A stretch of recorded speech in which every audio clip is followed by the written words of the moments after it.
Good afternoon. Good afternoon, Madam Chair. Welcome to the Senate Finance Committee. We are voting a number of lists today. We probably will not get through them all. It's over 90 bills. We're going to start with, who are we starting with? Amber. We're going to start with Amber, voting list number 21, and she's going to start with the Vice Chair's bill, Senate Bill 279. I'm just going to explain first that you should have a huge stack of packets. There's a pink packet that you have right now. We're going to work through all of those pink sheets first, and then the committee manager has yellow sheets to distribute with the second list that will come through later. So on the pink list, voting list number 21, I believe Senator Hayes has a motion to hold this bill. Sure. Yeah. Sure, yep. Motion to hold it. Okay. House Bill 711 and Senate Bill 504 are next on the list. Senator Mounts. There's some stuff with these bills, I like to hold them. Sure. Right. Next is Senate Bill 605 as amended. Senate Bill 605 is identical to House Bill 1037 as it passed the House. In general, the bill requires the Public Service Commission to conduct a study and make recommendations regarding the potential scope, structure, and implementation of the Public Service Commission oversight for broadband service and voice over internet protocol service in the state. By December 31, 2026, the Public Service Commission must report its findings and recommendations to the General Assembly. Amendment 1 is technical. Amendment 2 strikes the substantive provisions of the bill and turns the whole bill into a study. There's no fiscal impact. Move favorable As amended. as amended. Senator Reed, you second, or are you asking a question? All right, I have a motion. Can I get a second? Second to Senator Val. Okay, Senator Reed, question. There was a lot of activity, testimony, support and opposition. Does turning this into a study, what does the study run till? The report is due by the end of this year, December this year, and it's just done by the Public Service Commission. And it's studying what exactly?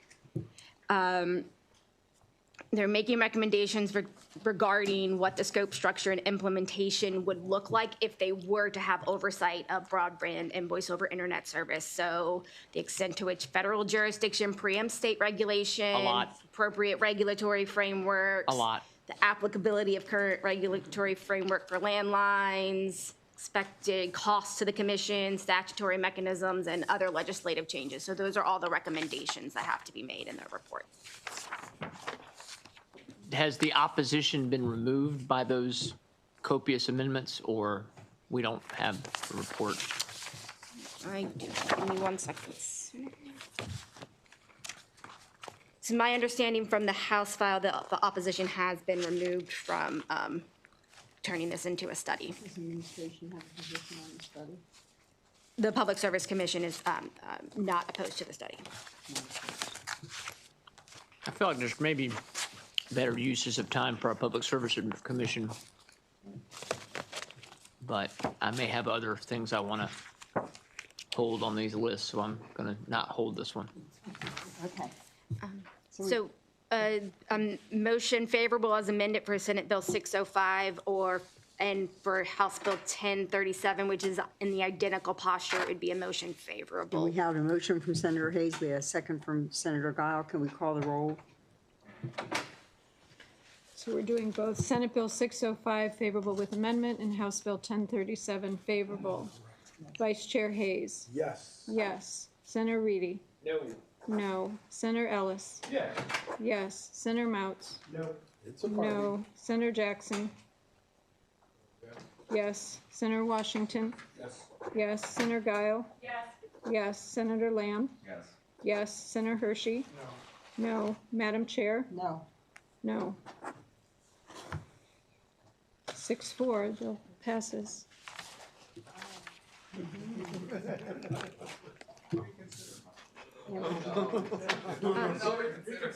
The next The next bill on the list is House Bill 108. This bill is identical to Senate Bill 61, which passed unanimously earlier this session.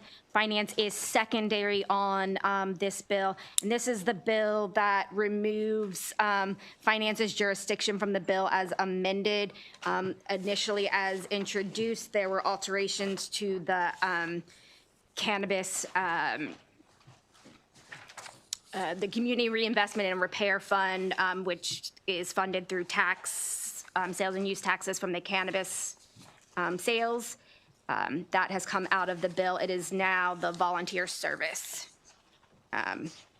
program within the Division of Correction, establishing a protocol for registering volunteers, including formerly incarcerated individuals and organizations led by formerly incarcerated individuals in the program to have access to state correctional facilities for the purpose of assisting incarcerated individuals with release preparation. Is there a motion? Senator Lamb? Is there a second? Senator Hayes? Maybe we should call the roll.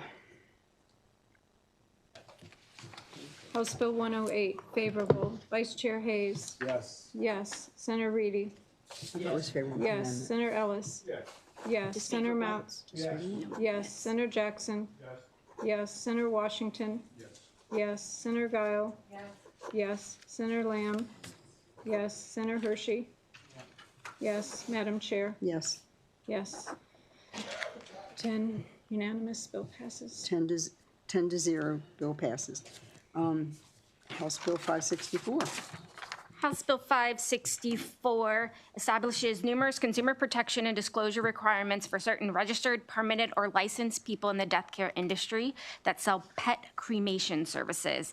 The bill also establishes duties for people responsible for returning pet cremains to owners.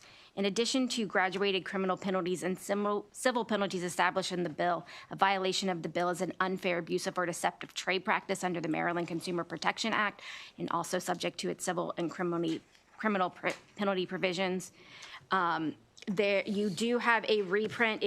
There's one technical amendment on the bill at page 17. This bill was double drafted due to the large crematory bill that is moving through both the Senate and the House and has come through this committee. So at page 17, you'll see some strike-throughs just to put the actual definitions in there, because this 57A1 of the business regulation article would not exist if the crematory bill is passed. So that's just a technical amendment there. Okay, we have a favorable. Can I have a second? Okay, thank you. Go ahead, Senator Ellis. Yeah, thank you, Madam Chair. Now, Amber, did you say there are criminal penalties for violations of this bill?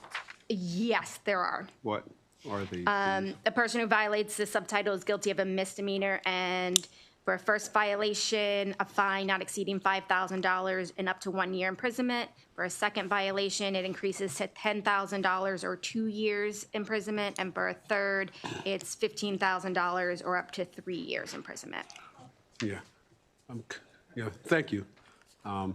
So I thought as a body, we're trying to move away from all this criminalization of all these issues. I can imagine a civil penalty, but jail time seems kind of excessive. There was no opposition to the bill at the committee hearing, just for the committee's information. So The could vote I? in the House, Madam Chair, was 126 to 1. Yeah. Yeah. Yeah. Any other questions, Senator? Could I hold the bill for a possible amendment to it? Yeah, thanks.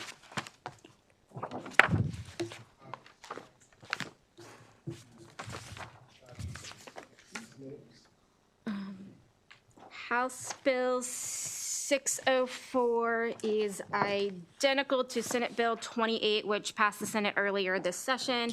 This is a proposed constitutional amendment that, if approved by the voters, requires the governor to include in the annual budget bill the appropriations necessary to implement and fund all terms of MOUs or binding arbitration involving the state institutions of higher education and the Maryland Environmental Service and the exclusive representatives of their employees. The bill also alters the statutory collective bargaining process for state employees, except for those in the state institutions of higher education, by establishing binding arbitration in the event of an impasse in negotiations. We are second on this bill, joint with Budget and Tax. They have already passed the bill. Can I have a motion? Senator Val, and was it Senator Washington seconded? Thank you. All in favor of, no, we need to call the roll. Tammy, please. House Bill 604, favorable. Vice Chair Hayes. Yes. Yes. Senator Reedy. No. No. Senator Ellis. Yes. Yes. Senator Mounts. No. Senator Jackson. Yes. Senator Washington. Yes. Senator Guile. Yes. Senator Lamb. Yes. Senator Hershey. No. Madam Chair. Yes. Yes. 7-3, bill passes. Can we turn this page over? Turn the page over, yes. We're going to continue at the top on page 2, up to on the voting list 21. House Bill 622 is a departmental bill that increases the number of employees a micro-dispensary licensee may employ from the current limit of 10 to up to 20. The bill also extends by 1 year the authorization for a licensed dispensary to continue to deliver medical cannabis to medical patients. The bill also renames the Responsible Vendor Training Program to be the Cannabis Agent Training Program and requires cannabis agents and specified employees to complete the training at least every 2 years instead of annually. You have a reprint of the bill. There are 2 amendments being offered by the chair. Amendment 1 is technical, and then Amendment 2, in 2 locations on page 2, requires the training to be completed within 90 days of starting with a licensed cannabis business. So that's the cannabis agent training, just making sure new employees are completing it quickly upon employment. And then at page 3, there is a provision that gives priority to already approved responsible vendor training programs for their applications. For approval of their application should be fast-tracked or processed first for the cannabis agent training programs if they've already been approved. May I have a motion for the amended Bill 622?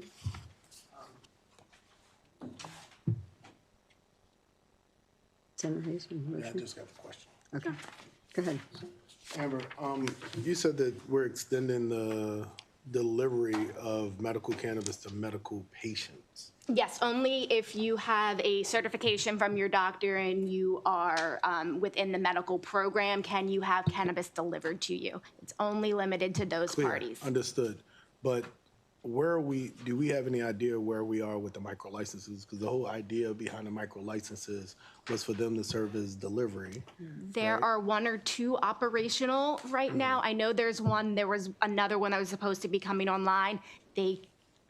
However, they are limited by the jurisdiction that they can travel to. So those 2 micro dispensaries only cover very small portions of the state, and therefore there'd be other portions of the state that would not be able to Right, and use the delivery, which is why we're still doing it year by year to make sure that we're Right, and so we monitoring that. believe, so it's not that we believe that a substantial amount of ones will be up in a year, but we're just extending We hope it. they will be, but Got you, in the just to meanwhile. monitor where their licenses are and make sure that medical patients that need deliveries, Yeah. particularly oncology patients that are getting their cannabis delivered, have that ability. No, I get it.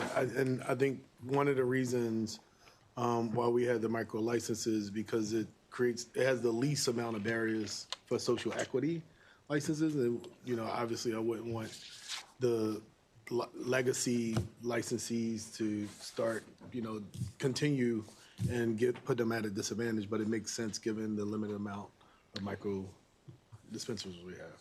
So, thank you. And this bill's also targeted at the micro dispensaries by increasing the number of employees they can have. Yes, They've been really that's hindered by good. that, so. Yep, Absolutely. Thank you. Thank you. Senator Reedy. Trying to be sure I understand the point of the bill in full. So we're extending the time on page 2 of the reprint, line 15, Yes. extending it. They can, the holder of a dispensary license that's a medical dispensary or who can, All of the cannabis business dispensaries are both medical and adult use. Not all of them provide delivery of medical cannabis, but the ones that do will be able to continue to do so for an additional year. We've extended- why do we have a limit on when that's going to end? Is that because then the micro dispensaries will Right, take because over? the micro dispensaries are basically mobile dispensaries, and they're supposed to therefore, they can have their own product, but they can also contract with other dispensaries to transport their product and make sure they're getting delivery of cannabis. to Are medical those patients. dispensaries that we're talking about, this paragraph is referring to, that can they also create a separate micro dispensary as we move forward? No, the micro dispensary licenses are very limited, and it is its own license type. So you, foreseeably, a dispensary licensee could have an interest in also a micro dispensary license, but only up to the limit of the 4 dispensary licenses that a person can have an interest in. So I guess, and not to relitigate the entire medical marijuana or marijuana structure we have, but are we trying to just get rid of where it's only micro dispensaries doing delivery? We're trying to get to a point where only micro dispensaries are doing delivery. But we only have 2 statewide right now. That have gotten up and running since becoming, being awarded licenses. And we passed this bill, we passed that law 3 years ago, 2 years ago, Correct. 4 years ago. I wasn't chair yet. Micro dispensary. So it's in 4 years, let's call it 3 years because it takes a year to get the regs and everything. So in 3 years, we have 2 micro dispensaries. It feels like that date Senator, of we have 2020. 12, excuse me, we have 12 of the 182 social equity that were approved. So 12 of 182 have been approved of all Or types. become operational of all licensed, across all licenses 12 out of 182. over that course, yes. I know we had a hearing on this earlier this year, but I did not even realize the number was that bad. So, and I know there's more to it than just paperwork getting lost, but it seems like we've got a problem. And it seems to me that date ought to be maybe July 1, like 2030. You know what I mean? Like it sounds like we're going to need to do this for a while. And as far as this, the change on employees, I get that. So the point of this bill is to extend that date and then also to have this required training now? Was that? The training has always been required. There is a time in regs that they have to complete it by, and in regulation, it is within 90 days. So we're just putting that in law? This is codifying that regulation, and then by amendment, it came to our attention the limited number of micro dispensaries that were up and running.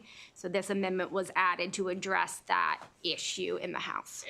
And there were already some responsible vendor training programs. And Yes. we're making sure they're being protected, that they should be given priority. I guess just going back to this micro dispensary, it seems to me we have a lot of hearings about alcohol in this committee. I found out. No, I'm kidding. I mean, we have a lot of alcohol hearings. There's a lot of frustration with the 3-tiered system from some sectors. Not me. I'm generally okay with it, but it seems like I'm not clear why we've set it up the way it's been set up with having it going to be all micro dispensaries. And that's not today's voting session, so I apologize. It's just the whole thing is confusing to me. So anyway, there's other questions. I don't know how I feel about. I feel like that date ought to be later than 2027. Thank you, Senator. Senator Washington? Madam Chair, just a quick question, just thinking about, there are some small businesses that I've met around the state that deliver medical marijuana that are, they're their own entity. They're not a part of a a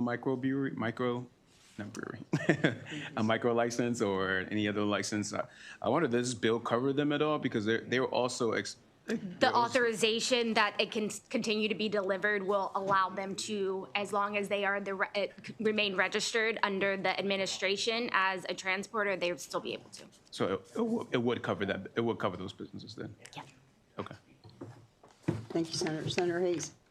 Thank you, Madam Chair.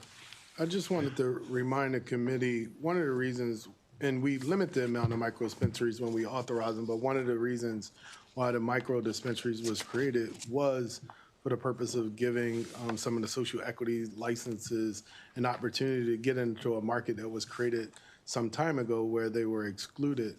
The other thing that I want to remind the committee of, the most lucrative and fastest growing unregulated market is delivery, right? And so when you look at the illegal distribution of cannabis in the state of Maryland, there's a fastly growing unregulated market of people and various apps and things of that nature that's going on. And so it will be very important as we go to a regulated framework to have better controls over it that we don't actually have now. And so I think the extension of the medical licenses to continue doing business until we have the full capacity of a regulated system is one of the better ways to go about it here in the state of Maryland. But I just wanted to just offer that information because I know there were some questions by colleagues about why we were going in this direction. But at some point, we do need to get a handle on, the unregulated market that is in competition that's acting illegally right now in our state. Thank you, Madam Chair. Thank you. If we have no other questions, do we have a motion? We haven't had a motion yet. Be as motion? amended. Move Okay, favorable as amended. as amended. And do I have a second? Okay, Senator Hayes and Senator Ellis. You call the roll? We should call the roll. House Bill 622. Just, could we, I really think you ought to make that date later than 27. Be back next year. All right. House Bill 622, favorable with amendment. Vice Chair Hayes. Yes. Yes. Senator Kramer. Yes. Yes. Senator Reedy. No. No. Senator Ellis. Yes. Yes. Senator Mounts. No. No. Senator Jackson. Yes. Senator Washington. Yes. Senator Guile. Yes. Senator Lamb. Yes. Senator Hershey. Yes. No. Madam Chair. Yes. Yes. 8-3, the bill passes. Thank you. Oh, I'm sorry, Madam Chair. Next bill, House Bill 892. It's substantially the same as Senate Bill 233, which passed the Senate unanimously earlier this session. In general, the bill prohibits a registered cemeterian, permit holder, or an exempt cemetery owner from selling or transferring a cemetery in whole or in part to another person without the approval of the Director of Cemetery Oversight. The bill also establishes requirements that must be met before the Director of Cemetery Oversight may approve a sale or transfer, exempts a religious organization from certain requirements, authorizes a party who disputes a decision of the Director to bring in action in court, and authorizes the state, a county, or municipality to acquire an abandoned cemetery for specified purposes. There is a reprint of this bill. Generally, the amendments conform the bill to its Senate cross-file.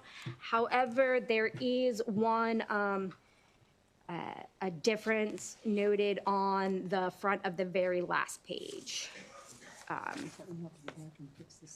So this is at subsection K. Subparagraph 2 was added. This was something that was in the House bill that came over, and the judiciary and the House asked that the Senate keep, and the chair has offered. It's adding, requires a court to issue a decision within 6 months of service of the court filing. So this is substantially like the Senate, except for the 6 months. Except for this, with the 60-day judgment, yes. So we've already passed the Senate version of this. Can I have a motion for House Bill 892, please? Senator Jackson, Senator Mounts. Do we need to call the roll? Okay. All in favor of House Bill 892. Thank you. Bill has to come back? They can amend it there on to- third reader, right? The Senate bill will come back for either a concurrence or something, and we'll see what amendments are on it and whether it looks the same and see what happens then. Okay. Okay, House go ahead. House Bill 894. House Bill 894 is an administration bill that, as amended, is substantially similar to Senate Bill 389 as it passed the Senate unanimously earlier this year. In general, the bill makes several changes to the state law related to transit-oriented development. The bill authorizes the Maryland Department of Transportation to lead development and planning for projects on land that is contiguous to central rail transit stations owned by the state, Baltimore City, or WMATA. The bill also authorizes the designation of a TOD as an enterprise zone, restricts local land use authority for TOD projects, and generally requires that excise taxes and impact fees be collected at the end of a project as specified. There are some amendments to the bill generally to conform the bill to the Senate cross-file as it passed the Senate. However, there are a few exceptions I want to note, and they begin at page 15 of the reprint before you, which is just retaining the project labor agreements. This was a sticking point for the House, and I do have some additional information on that from the administration.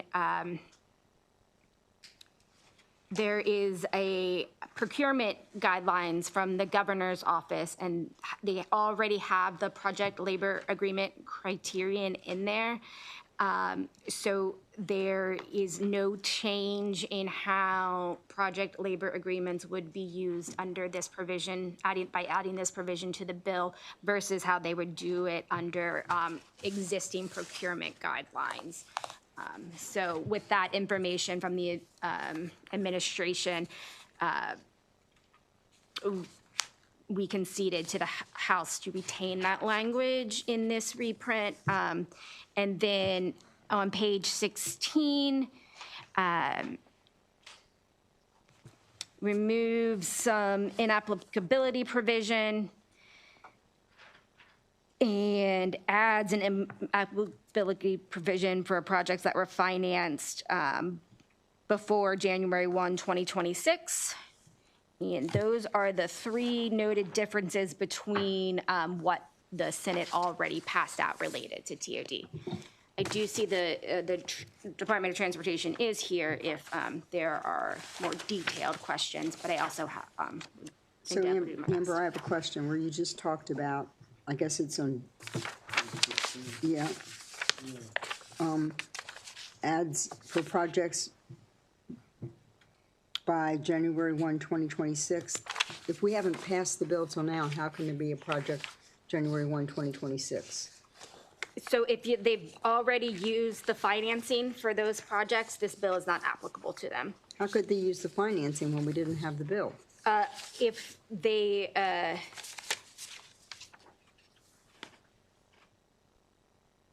I don't know. They wouldn't have been able to in January, but I presume there is a method that they've started a project and then they go back and apply for TOD sort of designation after the fact. Who's here from MDOT, please? Somebody here on this bill, the TOD bill? Yep, they're right there. They're just- Thank you. Can you explain to me why we would want this to be in effect January 1, 2026? when This we're is just related to passing the bill? enterprise zone me? provisions. Yeah, and so basically within the enterprise zone provisions of the bill, what we are trying to do is separate between there are existing TOD designation areas that were entered into previously, and they existed without any knowledge of these financing elements. They were done to support general TOD planning. And so what we did is create an opt-in provision so that local jurisdictions that have TOD designated areas can affirmatively make the decision to enter into the enterprise zone incentive regime. And that's different from prospective TOD designations, where there the policy would be opt out. As they're looking for designations, they would opt out of the enterprise zone regime while they're being approved by the Sustainable Growth Subcabinet. So substantively, the locals retain the control to make this important fiscal policy decision. That was in a coordination with the local jurisdictions, and ultimately, just separates between whether these TOD designated areas previously existed or not. Okay, thank you for that. Senator Washington? Madam Chair. Is this the bill, Amber, that we put on, that I asked for an amendment to be placed on here? Yes, and we've retained that amendment. Can you show me where that is exactly? Sure. One moment.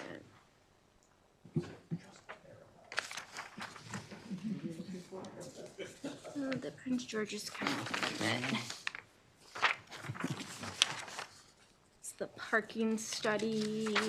It's on page 8, line 16. Thank you, Senator Hayes. Senator Washington, do you see it? No. Wait, no, hold on, that's, That's not it? no, page 10, the 45 days. It's at page 10, starting at line 15. Department of Transportation shall provide its decision on the findings of the parking study within 45 days after the findings are submitted to the department. And failure to provide within that time is deemed as concurring in the findings. Thank you very much. Yep. Thank you, Senator. Senator Reedy? Just curious if the project labor agreements are in procurement They're code already. They're Why do we need it currently in the law? in the procurement guidelines. It,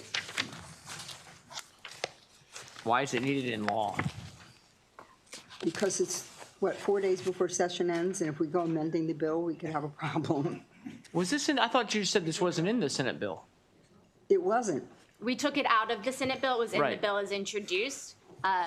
This was negotiated with the House. It was a very important provision for them to keep, but the bills are currently in the same posture now, their amendments.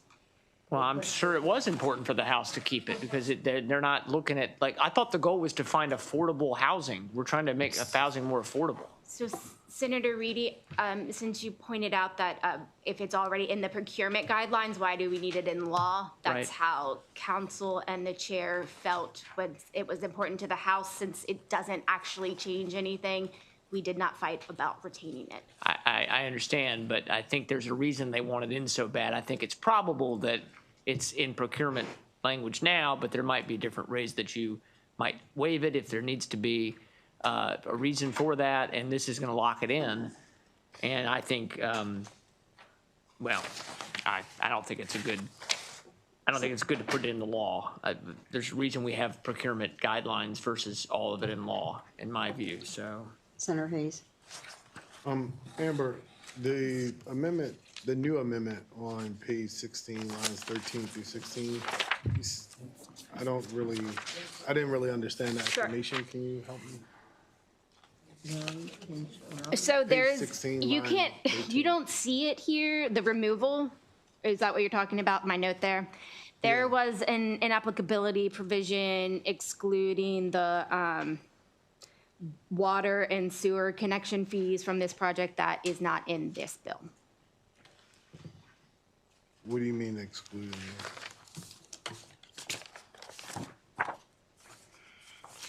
Are these impact fees that would typically go to the local jurisdiction? It's about the water and sewer hookup fees. It's, they were initially excluded from something that could be used in the bill. This has taken that out, so they're not excluded. No, they have to pay water and sewer hookup fees, yeah. So the developer have to continue to pay Yes. water and sewer? It's the impact fees that come later, Right. right. Hershey has it. Senator Hershey? Thank you, Madam Chair. Just going back to this issue with the project labor agreements, I'm not understanding if it is already in current law? Because this is a transportation article that's being modified. It's in current procurement law. Current, So the report that I got from the administration is that it is this provision and this preference for project labor agreements is already in the procurement guidelines that the administration uses for procurement. So having this in law does not change how they would view these projects because the guidelines match what's in the law. So it's sort of like codifying, So those are, guidelines. those are procurement regs that went through AELR or, I mean, because what we're changing here is the it's in an executive order. That number is 01/01/2024.18. Well, that's an executive order, though. Right, I and mean, that that's- is the that's not- procurement guidelines from the executive order to have this preference. But that's not really law, is it? If it's an executive order? The executive agencies are using it in procurement process, so it has the function of law, I would say, but no, an executive order is not a law. Okay. So this will be saying then if the scoring preferences are now going to be determined if they go through, obviously, these three things, and then if they come in with a project labor agreement, they will be scored higher and potentially be able to fit into this program. Correct. If they're, so we have a situation that they become more expensive through project labor agreements, and that gives it a higher score. And so they're already given a higher score, so that would be the same whether we leave this in the bill or not. I would just remember that I think this bill came out unanimously from the committee when this was one of the important things that was in there. I would imagine that it will not be unanimous again, but the governor's making law through executive orders, and that's what he's doing. But, okay, thank you. You? Senator Hayes? Yeah. Amber, I'm sorry, I was having a conversation with the chair and I didn't catch the end of the conversation with Senator Hershey. You had said something as it relates to the executive order versus the statute. What was that? Sure, so the procurement guidelines and the executive order already have project labor agreements as a preference in procurement law. So that And was while that executive order is not law, it has the function of law if the executive agencies there for operating under the executive order using that procurement preference, this bill does not change the preference method they would be using. Got you. And so the bill, when it came in, it was talking about state land, right? Now, the executive order that has effect on procurement, does that only refer to state land? Because remember, I added some amendments that included local jurisdictions or whatever.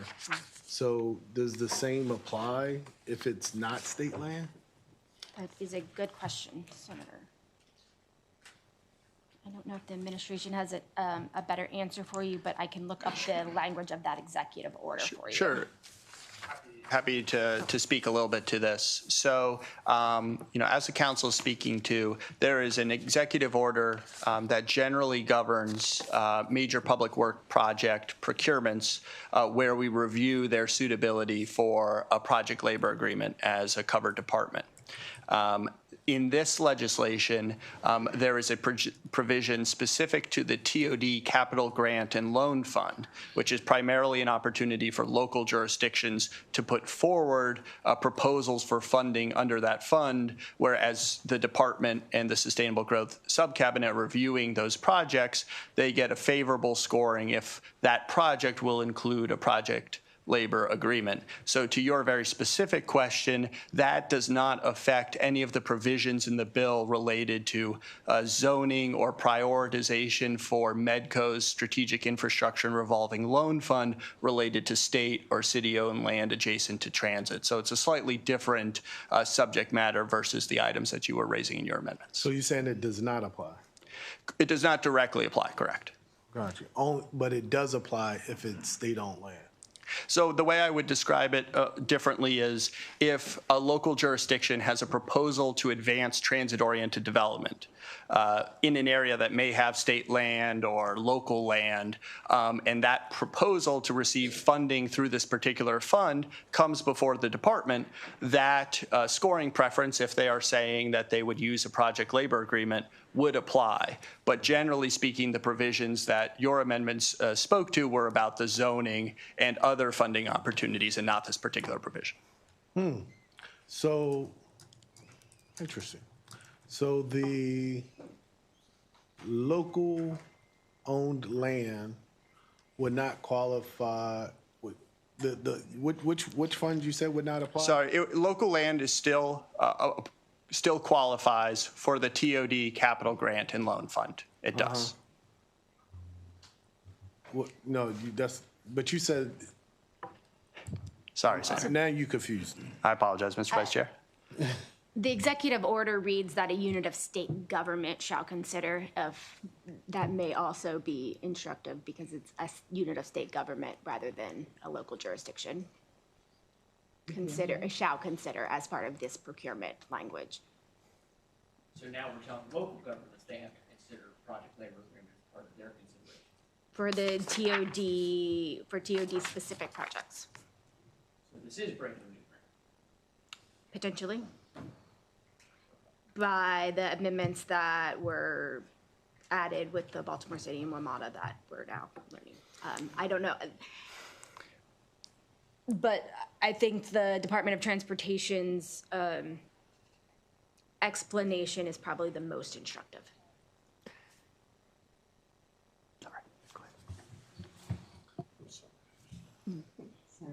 So, and I hope I'm not mixing the two up here, but coming back around, I mean, it's been portrayed, I understand the point that if we're putting something in law that's already in a procurement executive order, that there's no functional change, but it sounds like this is applying it now to local governments into what they have to consider when they're looking at these projects and what they're going to take to the state, correct? Or am I not saying that right? So you are correct. It does not change any state procurement policy, and that the TOD capital grant and loan fund, where this item comes in as a scoring matter, is primarily a program for local jurisdictions to present projects for funding by the department. So this scoring provision relates primarily to local projects. Most of those local projects are planning projects. They haven't necessarily made a construction decision, but it's a local project soliciting funding from the department, correct? And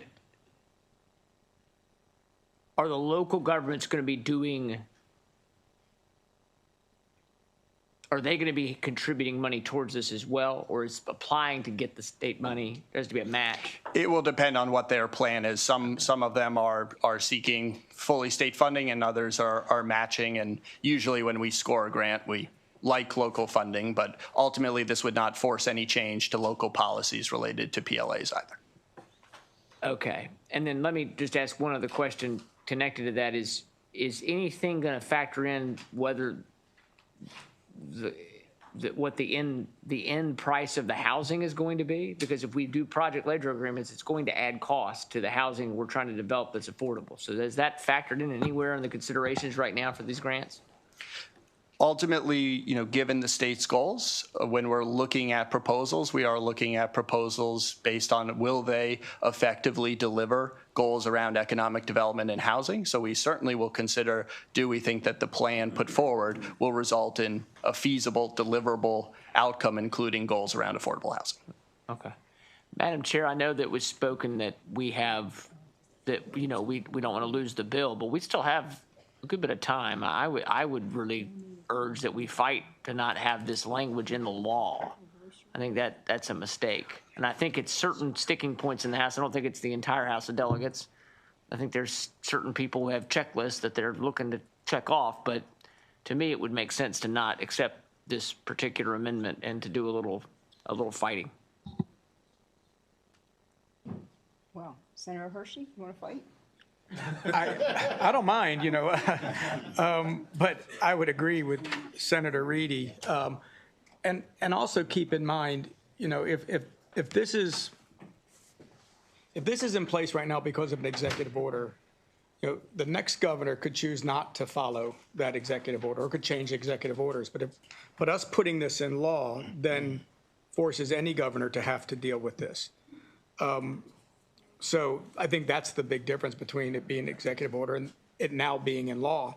I would also remind everybody, when the governor came in to present his bill, he did not even mention project labor agreements. Didn't even mention it. And that was one of the reasons why I think this committee was able to take out this language, is because it did not seem to be a priority of his.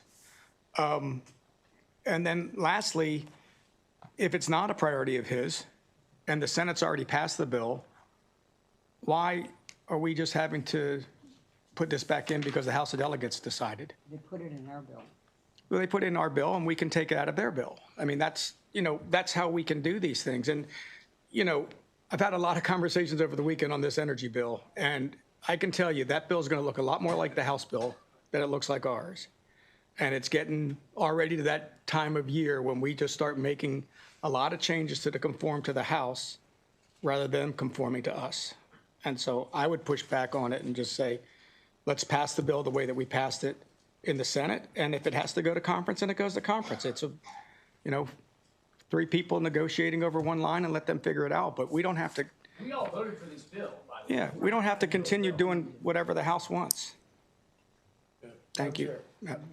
I don't share the same concerns as my colleagues. Like, for me, I'm not worried as much as about the PLA, but I am concerned about the local land part that I put in there, what financial incentives are available to them. And based off of responses from MDOT, I'm not sure if the amendment that I requested actually do what I want to do. And I've asked way ahead of time of us being here today to see the amendments, and they refuse to show them to me. So I would like to hold this bill so I can make sure what I've requested has been incorporated into the bill. And that's fine. Judy, do you want to comment on that? In speaking with council, yes, it is our understanding that what you requested is in the bill and provides the full complement of financing incentives for Baltimore City-owned land consistent with your request, and we're happy to discuss that with you. So Senator Hayes, you'll schedule a time to figure out where that is in the bill? Yes, ma'am. Okay, so we've held House Bill 894. The next bill, 895, Consumer Protection Price Setting, I'm going to ask to hold that. I'm having a little issue of disagreement, so we're going to hold 895. And now we're to House Bill 952. House Bill 952 requires an operator of a companion chatbot or bot to establish and maintain a protocol for preventing a companion chatbot from producing or presenting content concerning self-harm, suicidal ideation, or suicide, and, as applicable to a minor user, content concerning sexually explicit conduct as specified. An operator must publish these protocols on its website and display a clear warning that bots are not human and may not be suitable for some minors to use. A violation of the bill is an unfair, abusive, or deceptive trade practice under the Maryland Consumer Protection Act, subject to the enforcement by the Office of the Attorney General. And finally, the Office of Suicide Prevention in the Maryland Department of Health must annually collect and publish specified data from operators. You do have a reprint before you with potential amendments for discussion and notations of where those amendments come from throughout. This bill is largely here on the list for discussion today. I will walk you through here at page 2. The companion chatbot definition has been modified to model the Utah definition for mental health chatbot as just an option, with alterations that expand it beyond just applying to mental health. And there is a copy of the unaltered definition from the Utah Code attached at the back, or it should be just a blank sheet at the back. Looks like this. It's not stapled, but yeah, that's it.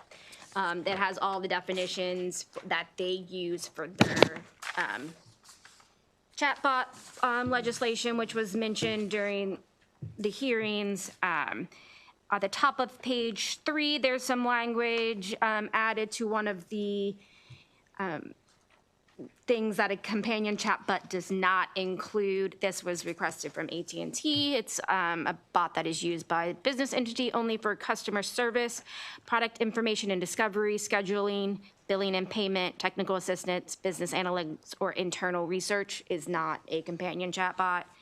A little further down at line 12 is an amendment proposed by the Motion Picture Association for a chatbot that is directly connected to or related to a streaming service television program. And further down, this was in the bill, but it's been separated out as its own line item in number 4, a bot that is a feature within another service system or application that is not a companion chatbot. So that was just separated out. It had been lumped in with some other things, and this was proposed to be separated out by the Retailers Association. Page 4, the definition for personal data is struck and refers back to the MODPA definition for personal data instead of creating a conflicting definition. Page 5, there's complaint reporting requirements that are struck from the bill as it came over from the House. These were not in, largely were not in the bill as introduced, and that was requested by the Retailers Association. And on page 6, after line 23, it's just reinstating extra language that was struck by the House to include the other reporting language. And this reinstates that the operator shall display to a minor user clear and conspicuous warning after 3 hours of consecutive use and every 3 hours, reminding them that this is an artificially generated companion chatbot, recommending the user take a break. And then on page 7, there's a removal of the private right of action and striking strict liability standards as proposed by the Maryland Retailers Association. So,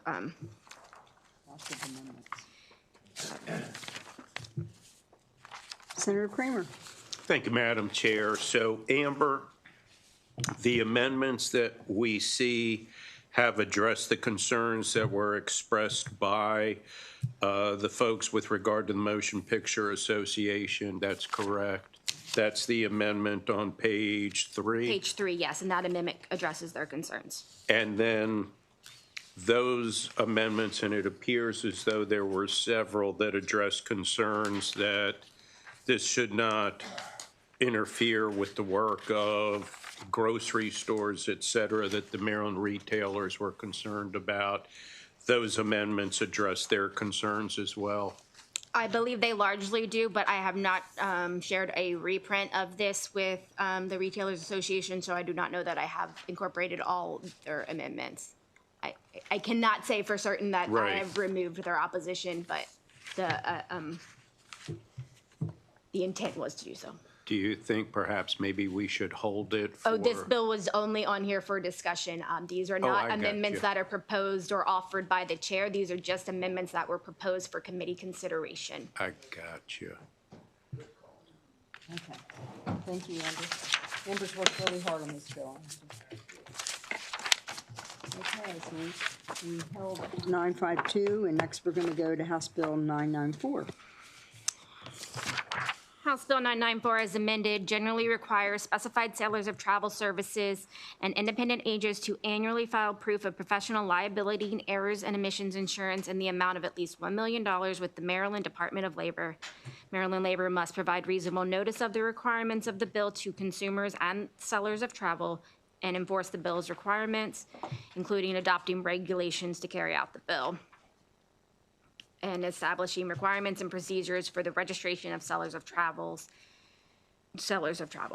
And then there is one amendment in your reprint offered by the chair at page 2. It is there's two amendments, but the first one at page 2 is a technical amendment that was requested by DLS on behalf of OLA, just related to the audit language that is preferred, so the OLA can work in their normal audit cycles.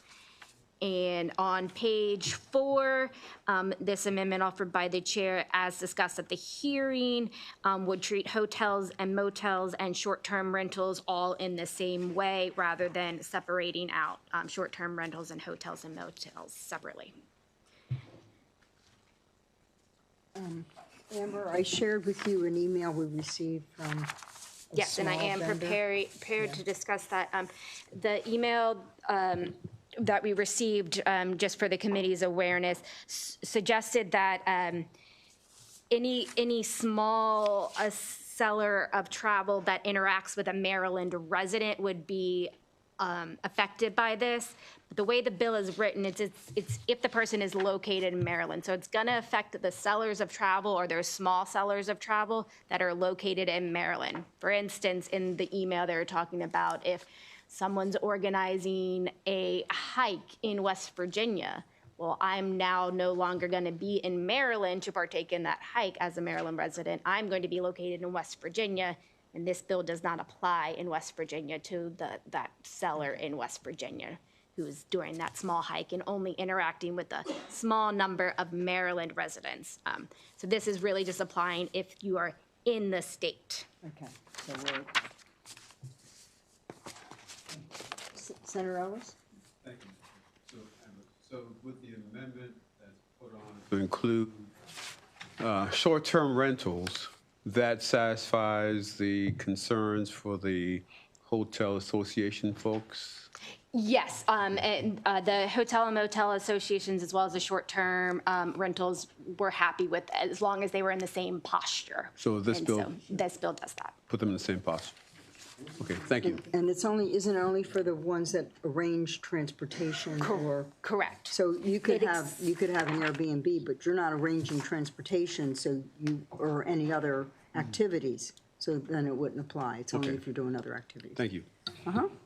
Do I have a motion for House Bill 1026? Sorry, 994. I'm sorry, 994. Who motioned? Senator Ellis and Senator Giles second.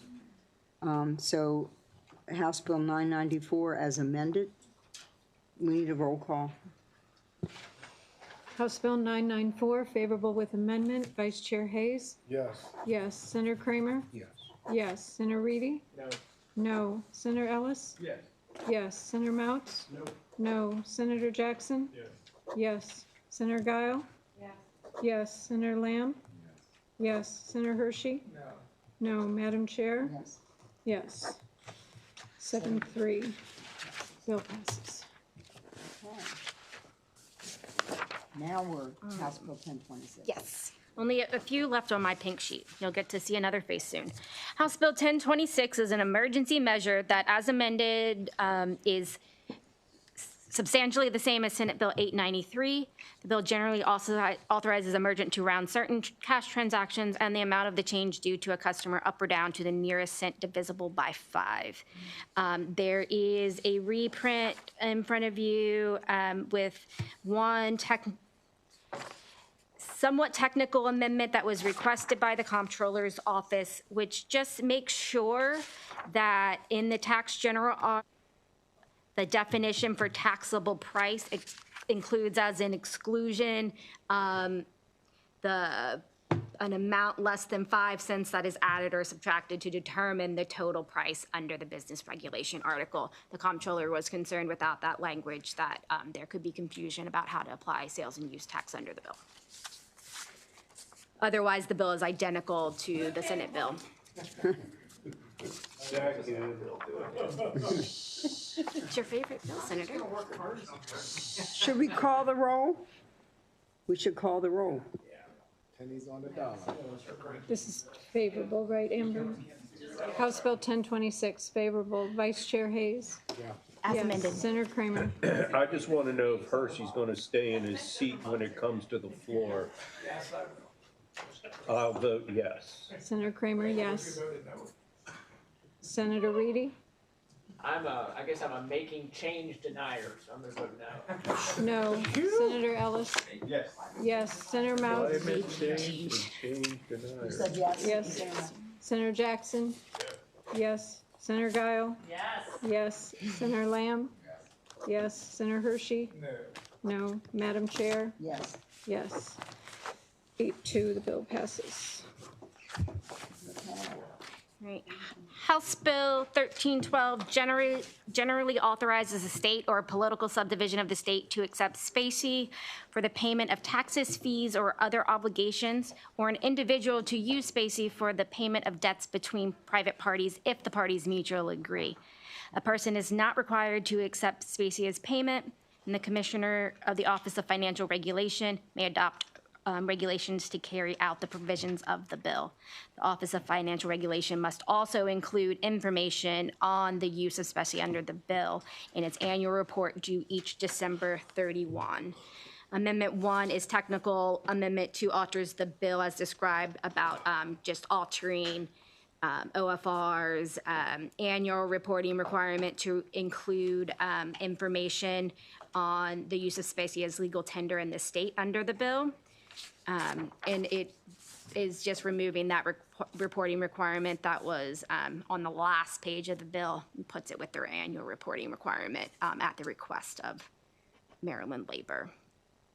May I have a motion on Senator Guile? Second? Senator Mounts? Okay. All in favor of House Bill 1312? Are we unanimous? Okay. No, I'm not voting, but I don't know. You don't, you're not voting, okay. Let's call roll, Madam Tammy. Specie, do you want to, it's gold or silver as tender, House Bill basically. 1312 favorable with amendment. Vice Chair Hayes? Yes. Yes. Senator Kramer? Yes. Yes. Senator Ellis? Abstain. Senator Mounts? Yes. Yes. Senator Jackson? Yes. Yes. Senator Guile? Yes. Yes. Senator Lamb? Yes. Yes. Senator Hershey? Yes. Madam Chair? Yes. Yes. 9-1. Bill passes. With one abstention. Yeah. I think it's 8-1. Yeah, thank you. And neither Senator Washington. Okay, okay. House Bill 1357. And the last bill on my sheet, or on this sheet of mine, is House Bill 1357, which generally requires that manufacturers of menstrual hygiene products include a list of all ingredients on each package of menstrual hygiene products sold in the state beginning April 1, 2028. The manufacturer must list the ingredients in order of predominance and display the list prominently in a conspicuous type on each consumer-facing product. The manufacturer may list a proprietary ingredient or combination thereof by their common name to protect confidentiality. Violation of the bill is an unfair, abusive, and deceptive trade practice under the Maryland Consumer Protection Act. Amendment number 1 strikes Amendment 1 at page 2 adds definitions for a confidential substance. It was added at the request of the Office of the Attorney General's, the Health Education Advocacy Unit, to clarify what a confidential substance is as used in how the manufacturer may list items to protect proprietary information. And then on page 3, it strikes a separate penalty provision that was added onto the bill and reinstates the consumer protection article enforcement mechanisms. Do I have a motion for House Bill 1357? So, thank you, Madam Chair. So I know we've been discussing food labeling, and then this is obviously a little bit different than food labeling.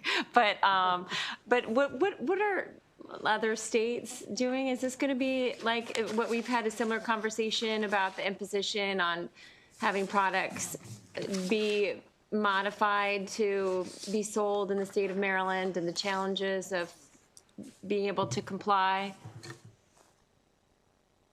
I mean, I realize this is not going to, it was 2028 would go into effect. Correct, April 1, 2028 is when they would have to start labeling. And the impetus for this is because of the reports that have come out about all the things in menstrual hygiene products that women maybe do not want to be putting on a sensitive area of their body. Sure, I get that, but You know, I'm sure the men in this committee want to discuss There that. were no unfavorables in testimony. Okay. and New York and California have passed laws requiring the disclosure of ingredients. So they're going to be doing it. Okay, thank you.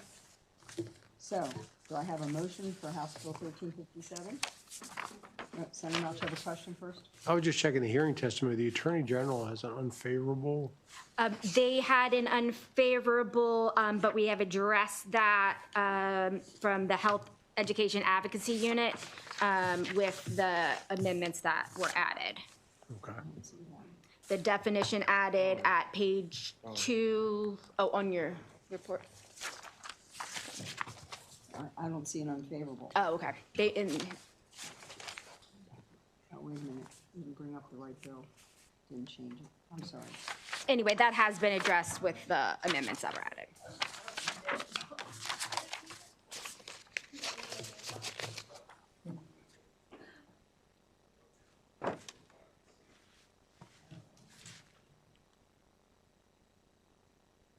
Madam Chair, I'll move favorable. Okay, thank you. I need a second.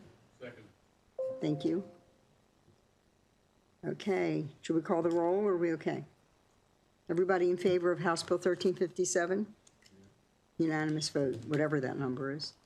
10, 9. All right, I just want to do a quick recount here. 1, 2, 3, 4, 5, 6, 7, 8, 9, 10, 11, 12, 13, 14, 15. Out of 17 bills, we held 1, 2, 3, 4, 5, 6. So we held 6 out of 17. Just keeping track. Good work. We'll try to get better. You mean more than 6? Yeah. There's not that many good ideas, man.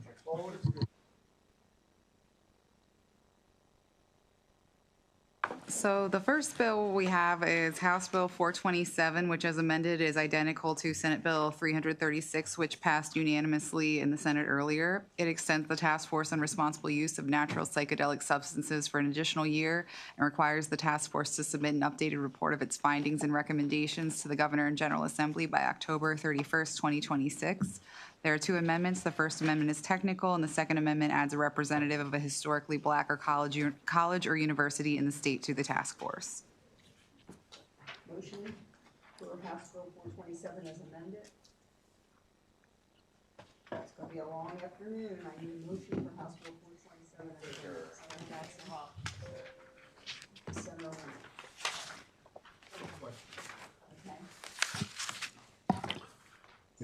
Yeah, thank you. So I thought we were not doing all these task forces and stuff during this year. Does it require any? This is a continuation of a prior. I mean, we've been working on this for a few years. Oh, so this will continue the work. That's new. Yeah, it's an existing task force, and this is just extending the date at which the task force terminates. Okay, thank you. How many years extension? Let's see, it was established in 2024, and it's scheduled to terminate in 2026. Under this bill, it would terminate in 2027 instead. Yeah. So it just extends it a year. Yeah, so why couldn't they gotten the work done in the 2 years? Did they come up with a reason why? Yeah, I think they just had additional, they said they were doing an updated report of their findings and recommendations. It doesn't really specify what is updated, but I don't know if there's additional information that came up in their previous work that they wanted to expand upon. Okay. All right, thank you. So we have a motion and a second on the amended bill. All in favor? Do we need to call the roll? No. Senator Ellis, you okay? You want to call the roll? No. Okay, unanimous vote, thank you. Okay. Okay. Next is House Bill 480, which is identical to Senate Bill 740, which passed the Senate unanimously earlier this session. It requires a transportation network company to maintain and apply a written deactivation policy as specified that provides the policies and procedures for the deactivation of transportation network operators, including an internal appeals procedure. There are no amendments and no fiscal impact. Do I have a second? Second. All in favor of House Bill 480? Unanimous vote. Okay. Next is House Bill 494, which requires an individual, group, or blanket health insurance policy or contract delivered or issued for delivery in the state by insurers, nonprofit health service plans, and health maintenance organizations to provide reimbursement for healthcare providers in a manner that meets the annual primary care investment targets established by the state. I'd like to hold that bill, please. Okay.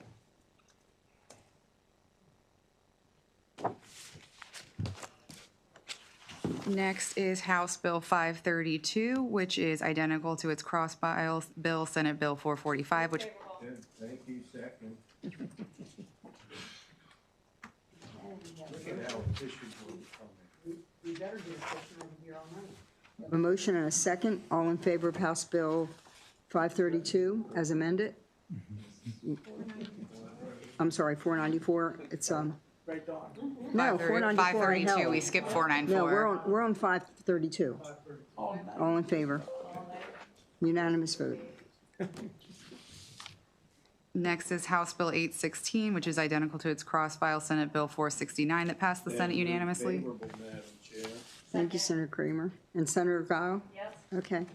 All in favor, is it amended? Nope. All in favor of House Bill 816? Unanimous vote. Thank you. Go ahead. Okay, House Bill 829, as amended, is identical to its cross-file Senate Bill 740 that passed the Senate unanimously. It requires an applicant for a local taxi cab driver's license or state for-hire driver's license to include documentation. The amendments are technical. We're on 829? Yes. Favorable as amended. All in Yes. favor? Senator Lamb, Senator Hershey? Are we voting? Okay, thank you. Unanimous vote, Tammy.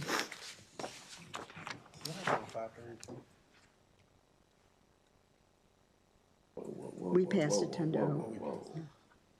We're at 862 now. House Bill 862 generally prohibits a railroad train used in connection with the move. Second. I'd like to hold this bill. Who seconded it? Senator Ellis. Okay. We hold this bill? No, we can't. Please. All in favor? Let's call the roll on House Bill 862. Every other year, we hold it. Election year.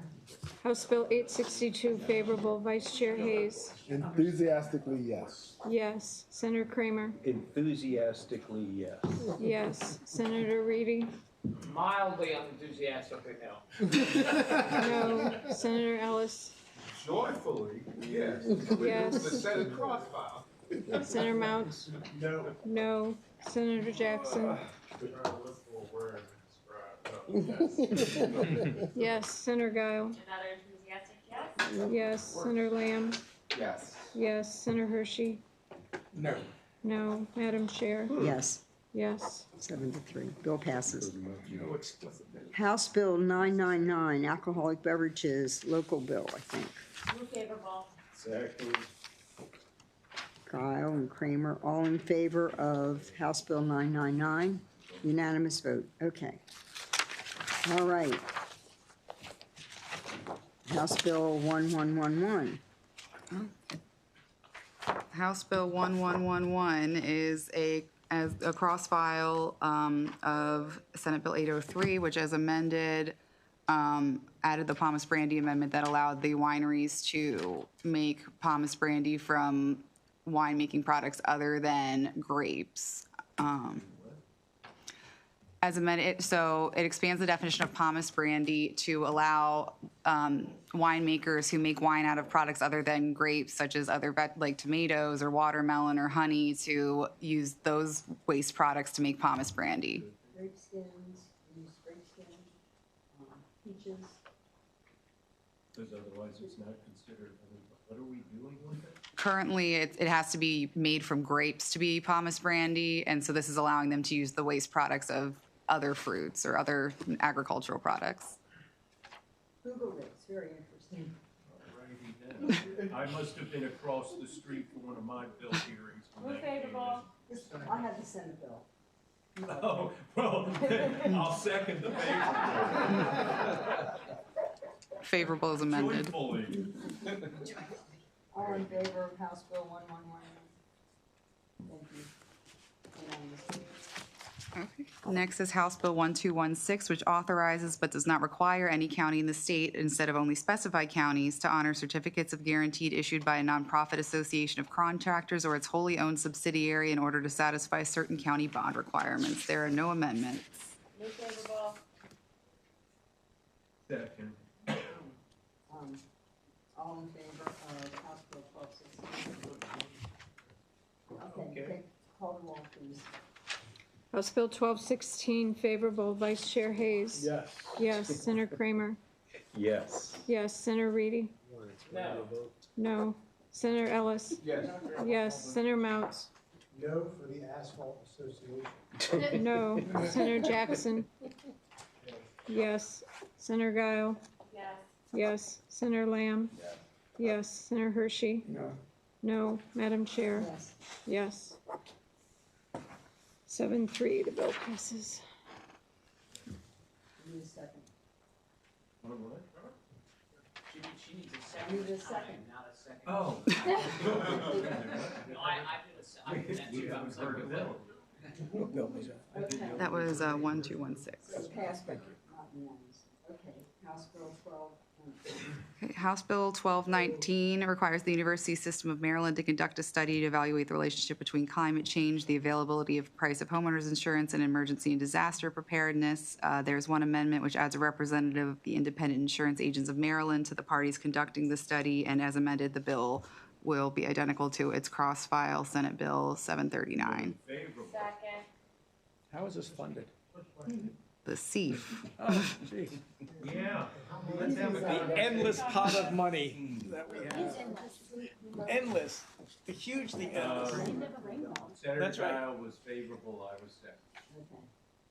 The pot at the end of the rainbow. Follow up on that question. So it's funded through the CEF? And then what is the cost? Funded by the CEF. So the bill, as passed by the Senate, had 150, but the House bill only had 100,000. So, yeah, so now it is down to 100,000. But Can we you get can it talk done? about the $500 million that's in the bill sponsored by the minority leader if we want to start Fortunately, it's engaging not. in. And that's not gonna come from CEF, that'll come straight out of taxpayer It'll come out of pockets, but Medicaid. We can have that. And it'll be offset by the amount of money that we're saving. Well, no, just to, my purpose isn't just to say that the cost is excessive or CEF or anything like that. I know there are other environmental issues that we tried to get studies on that weren't authorized. That's why I was asking that. So, thank you. Pay me now or pay me later, Kramer. That's it, you know? That's what he says in the ratepayer. Was it unanimous, did we vote? Now and later. Is it unanimous? This one? No. I don't know what to study this. My friend here's already said it's an immutable fact, so we don't have to study it. We don't believe in climate change. House Bill remember? 1219, favorable with amendment. Vice Chair Hayes? Hold on, the chair can't hear what's going on. We're on Wait a 1219. Give me a Oh, second. yes. Yes. Senator Kramer? Yes. Yes. Senator Reedy? No. No. Senator Ellis? No. No. Senator Mounts? Nope. No. Senator Jackson? Pass. Senator Guile? Yes. Yes. You know, we Senator did pass Lamb? the Senate bill. Just so you Yes. know. Senator Hershey? No. No. Senator Jackson? Yes. 1219, House Bill 1219. Yes. Yeah, let me change Yes. my vote on that one. Yes. Oh, my God. Senator Ellis, you are changing your vote to yes? Yes. Yes. Yes, ma'am. Madam Chair? Yes. Yes. 7-3, the bill passes.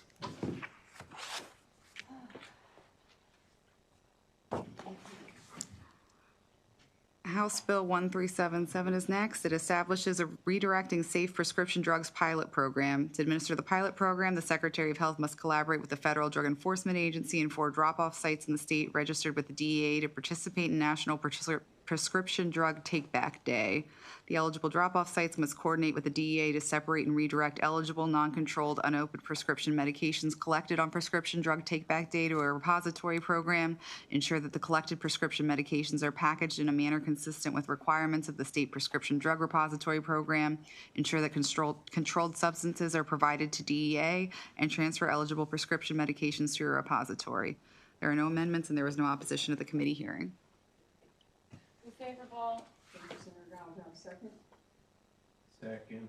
Senator Kramer, all in favor of House Bill 1377? It's not amended, right? No.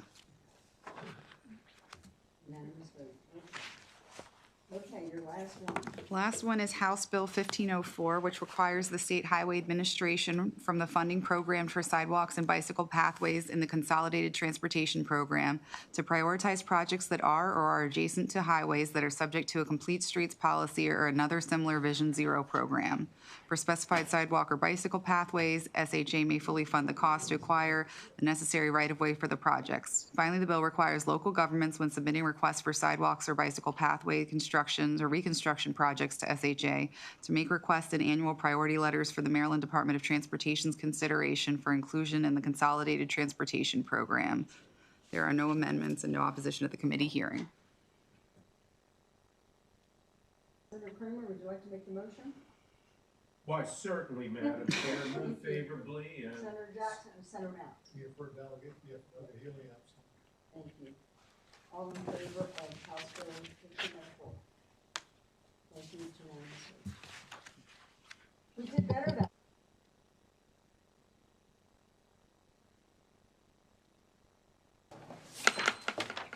Okay, Ready? yes. All right.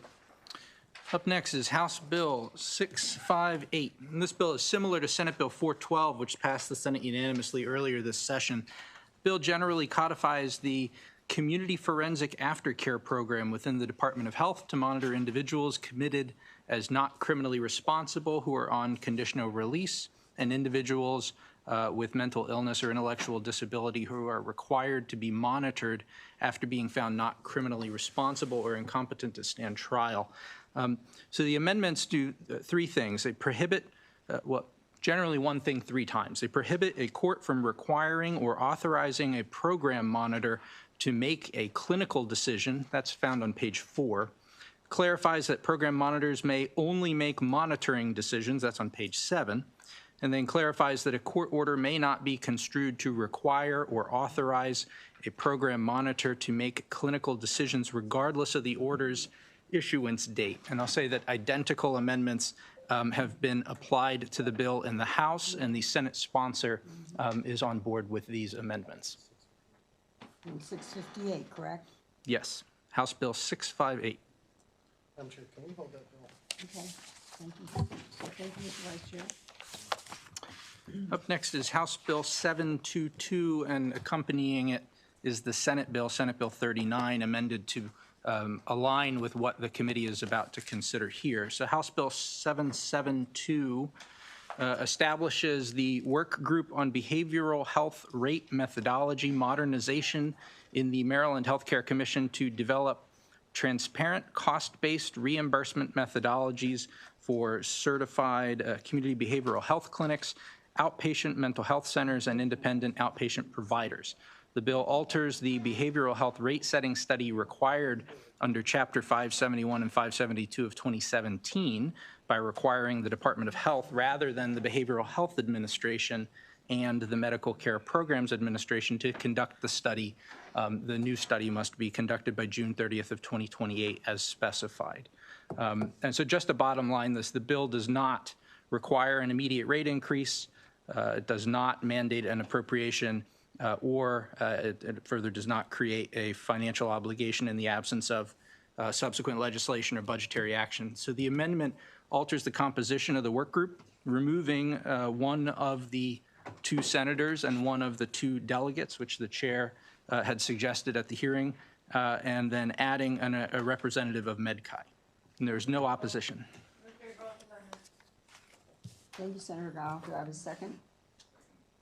Thank you, Senator Lamb. All in favor of House Bill 772, Senate Bill 39 with amendments?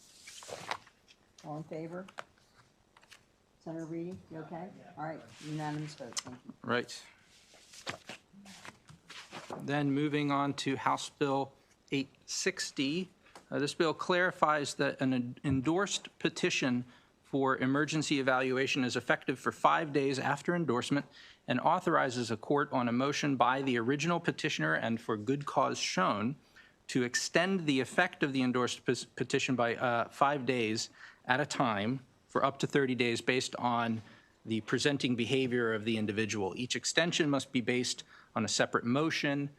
When executing a petition, a peace officer must act in accordance with the Maryland Use of Force statute, may act in accordance with best practices on how to take an emergency evaluee to an emergency facility, and subject to the discretion of the peace officer, and when practicable, may be joined by a mobile crisis team. So there's an amendment on page 3 is where it begins. It requires a court to disclose certain records related to an emergency petition to public defenders within 48 hours of receiving the request. That amendment is offered by the chair at the request of the House sponsor of the bill. Madam Chair, I think there's a question. Senator Ellis. Yeah, thank you, Madam Chair. So, Nathan, use of force. I know previous versions of the bill coming out of the House authorize, I guess, use of deadly force. Does this bill kind of lessen that? So the bill, as introduced and then as presented here, says that when executing a petition, a peace officer shall act in accordance with 3-524 of the public safety article, and that's sort of colloquially known as the use of force provision. So the bill does not use the phrase use of force, use of deadly force. That's not a distinction that the bill makes. I think that the public safety article provision that's referenced here references the use of proportionate force. It's force that's supposed to be appropriate under the circumstances. But I believe that there is a scenario in which to be absolutely clear, a police officer is required to act in accordance with the public safety article at all times. And so this makes no changes to that. Yeah. So why would we need a use of force in this bill? Can I give you an example that was given to me? Yes, Because Madam we didn't pass this bill last year because I wasn't real comfortable with it. But for instance, when they want to transfer someone to the hospital for an emergency petition, sometimes they can't get the person in the car unless they force them into the car. So that was an example of force that was explained to me. Right. So, thank you for that, Madam Chair. So, I'm not sure why this is needed, because if police go and they arrest someone, they will get them in the car. The bill is not related to arrests. This is for the execution of an emergency petition. Okay. And it's been achieved, right? Yes. The petition has been by the time you get to this provision, the petition has been authorized by a judge. Yeah. The bill makes other changes to that process, for example, by allowing the recertification of an existing petition with certain evidence being provided. But this is when a peace officer has received the petition and is executing it. Right. So we've passed, thank you for that. We've passed the EOT bill, AOT, Assisted Outpatient Treatment Bill. And I don't think we put this provision in that bill with the use of force. So this would kind of add to that bill as far as if a judge put a petition in, we can send a police officer to get them to that. The emergency petition process that's contemplated here is not really part of the assisted outpatient treatment program. The assisted outpatient treatment program focuses on the courts helping someone maintain adherence to a regime that is designed to help with their behavioral health problem. Potentially if someone were having problems complying with AOT, if they were non-compliant and then otherwise someone sought and received an emergency petition for evaluation, this could come into play, but it's not directly connected to AOT. Yeah, because AOT, I know we were convinced of, say, the black robe effect judges, will say, hey, go to treatment, and in our respect for judges, the individual will go. And so I'm just concerned this bill will kind of take away the kind persuasion of the entire process and put police officers in there who are not trained to deal with individuals going through this process. And I'll just kind of think about it, and I'll just leave it there so my colleagues could chime in. Thank you. Thank you. Senator Mounts. Thank you, Madam Chair. Just a quick question. I see this is jointly referred to JPR. That's correct. Have they moved on? Finance is primary. It would go to JPR after. Okay. Thank you. And there was not a Senate bill? No Senate bill? No. Okay. Senator Lamb?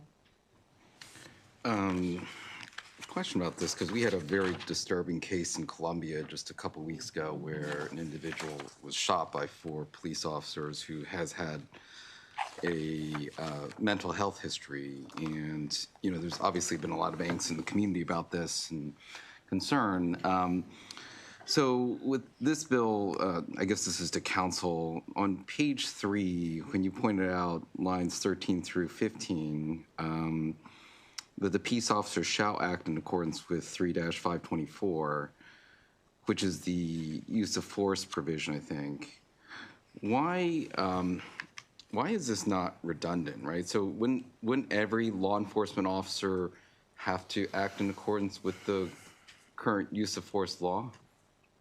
That is my understanding. For some reason, the sheriffs of Prince George's County went this bill. That's correct. But that seems to be a procedural or operational problem with the Prince George's Sheriff's Office.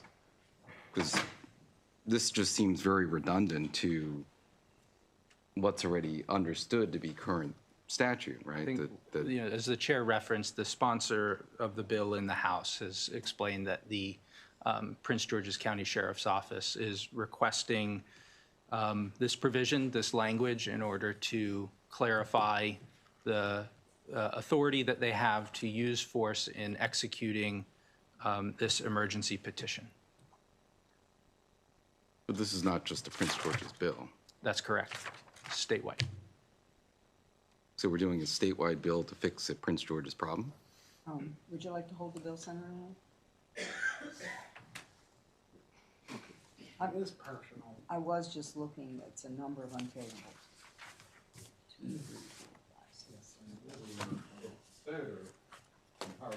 Won't put a hold. I won't put a hold, and maybe send it back to make it a local Prince George's County bill and let them deal with it. Okay, Senator Ellis is on hold, and you can work on that. Senator Ellis held it. Yes, yeah. Thank you. Next, 2 bills for the committee to consider at the same time are House Bill 1015 and Senate Bill 721. If you adopt all of the amendments, the bills will be aligned. So House Bill 1015, as amended, requires the Department of Health to provide an expedited Medicaid eligibility determination for developmental disabilities services for specified individuals who received such services in another state and then relocate to Maryland. If an individual is determined eligible, the individual must be placed in the crisis resolution category and given access to waiver services through the most appropriate reserve category as determined based on the services the individual received in their previous state of residence. So the bill contemplates someone who had been receiving these types of services in another state for 10 years and then relocate to the state due to the death or incapacitation of their caregiver in that other state to be with a family member in Maryland who has resided in Maryland for 2 years. So the amendments clarify that the expedited determination is for Medicaid eligibility. It requires that the department to complete the determination within 60 business days, rather within 60 days as it came over from the House. Clarifies that if an individual meets the qualifications for expedited determination except for having moved to the state, the department must determine whether the individual has a developmental disability for purposes of receiving DDA services. So they only go through the expedited Medicaid eligibility determination if they've already moved, if they have not yet moved but would otherwise qualify for expedited determination, then the department must determine whether the individual has a developmental disability. So these amendments are the product of significant work involving the advocates, the department, and the governor's office. And you, Nathan. Lots of hours. Okay, so Senator Kyle just motioned because she really likes it. Can I have a second? Senator Mounts? You can ask a question. Congressman, I'm for the bill, and I agree. Okay. And I'm glad it's very narrowly drawn only because there's a lot of frustration right now about the lack of even non-expedited activity with approvals in our with DDA. A lot of frustration about that. I know we've had the budget discussion. So I support the bill 100%. You know, I was a little concerned when I was looking at it at one point, is this going to add more in that's going to kind of put somebody ahead of the line of people who are fighting right now to get just services approved that they're not getting answers on, and it's been incredibly frustrating. But I see this as a narrowly tailored issue with just parents, but I just wanted to say, I think speak up and say, like to get everything get more expedited as far as approvals, but I do support the bill. Thank you. Thank you. Okay. Can we have a motion and a second. Can we have a vote on the amended bills, House Bill 1015 and Senate Bill 721? All in favor? None opposed. Thank you. All right, another pair of bills, House Bill 1118 and Senate Bill 891, which if the committee accepts the amendments will be aligned. So as amended and shown in the reprint, House Bill 1118 requires certain healthcare providers to screen for perinatal behavioral health conditions. Certain carriers, as well as Medicaid, must provide coverage for such screenings. The bill alters existing requirements on the Department of Health to identify written information about perinatal mood and anxiety disorders, instead behavioral health issues, and then requires certain healthcare providers and hospitals to provide certain information to patients. The Department of Health must identify and develop training programs that improve early identification of perinatal behavioral health conditions. The bill also requires requires a carrier to provide certain standing referral to a behavioral health care provider, requires certain health occupations boards to grant continuing education credits for perinatal behavioral health condition training, and then finally imposes a study and reporting requirement on MHCC. So the amendments specify that screenings and associated coverage requirements pertain to well child visits within the first year of the child's life as determined appropriate by the treating provider. So that's an important distinction because as the bill came over from the House, the Department of Budget and Management was concerned that it would significantly increase costs for reimbursements for these special screenings.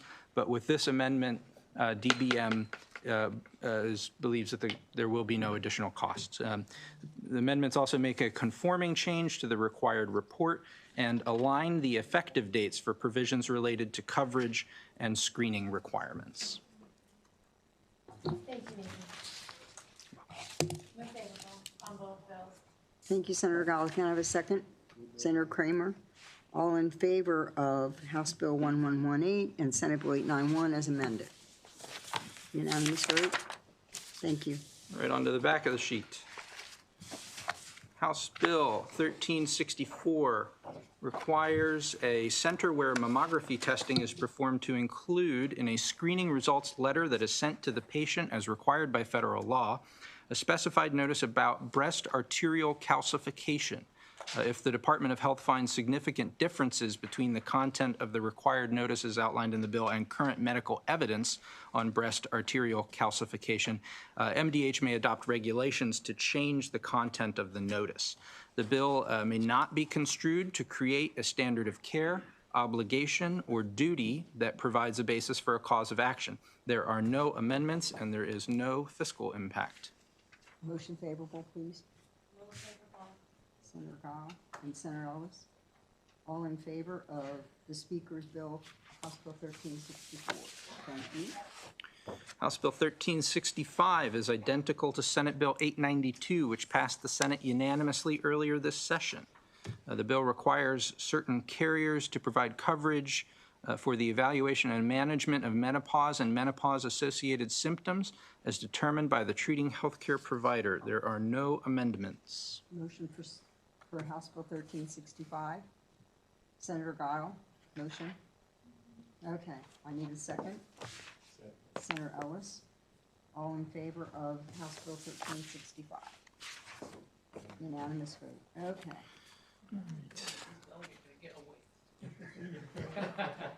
Next is House Bill 1372, which, as amended and shown in the reprint, establishes the Maryland Health Centralization Commission to provide ongoing advice and recommendations to the General Assembly on how best to increase collaboration between the Department of Health and the health occupations boards to achieve greater efficiency, transparency, and accountability. This bill came out of a recommendation from, I believe, the Office of Legislative Audits and is before you at the request of the Joint Audit and Evaluation Committee. The bill also requires the Maryland Healthcare Commission, in collaboration with the Office of Healthcare Quality, to develop a process to receive specified information and quality metrics information and publish it on the Maryland Quality Reporting website for each applicable healthcare facility. If you turn to page 3 of the reprint, you'll see in line 9 that some language has been struck based on an amendment offered by the chair at the request of the Hospital Association. It strikes the phrase by the office based on the most recent inspection, and instead just requires that the website for each applicable facility have any associated raisings or other quality metrics calculated. The most recent inspection element of that was the cause for concern because MHA believed that there could be a situation in which, for example, an issue was identified in the inspection but was addressed, and then whether, how, or when the fact that it was addressed would make it onto the website was not really clear.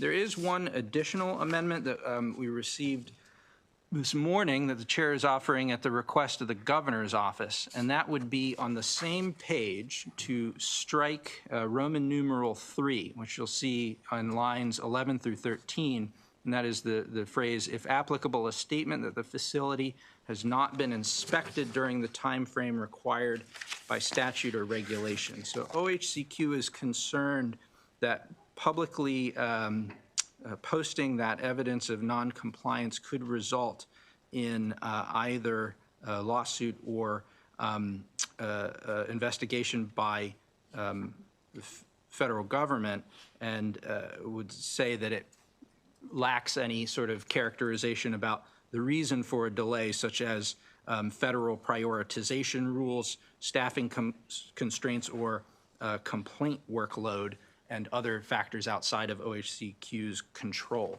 So if the committee would like to consider the additional amendment to strike Roman numeral 3, Madam Chair, I suppose that could be considered either with the existing amendment or as a separate amendment.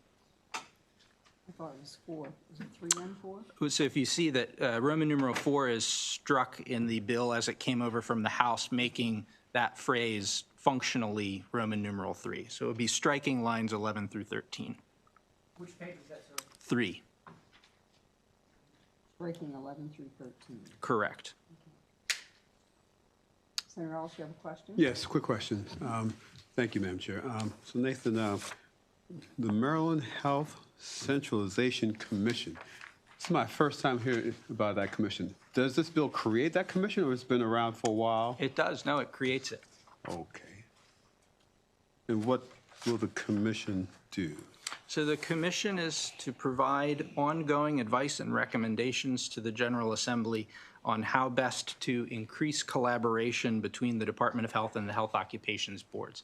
Essentially, it is looking at the question of whether the health occupations boards should, the relationship between the boards and the department should change in order to increase things like efficiency, transparency, and accountability. Okay, thank you. And who are the members of this prospective commission?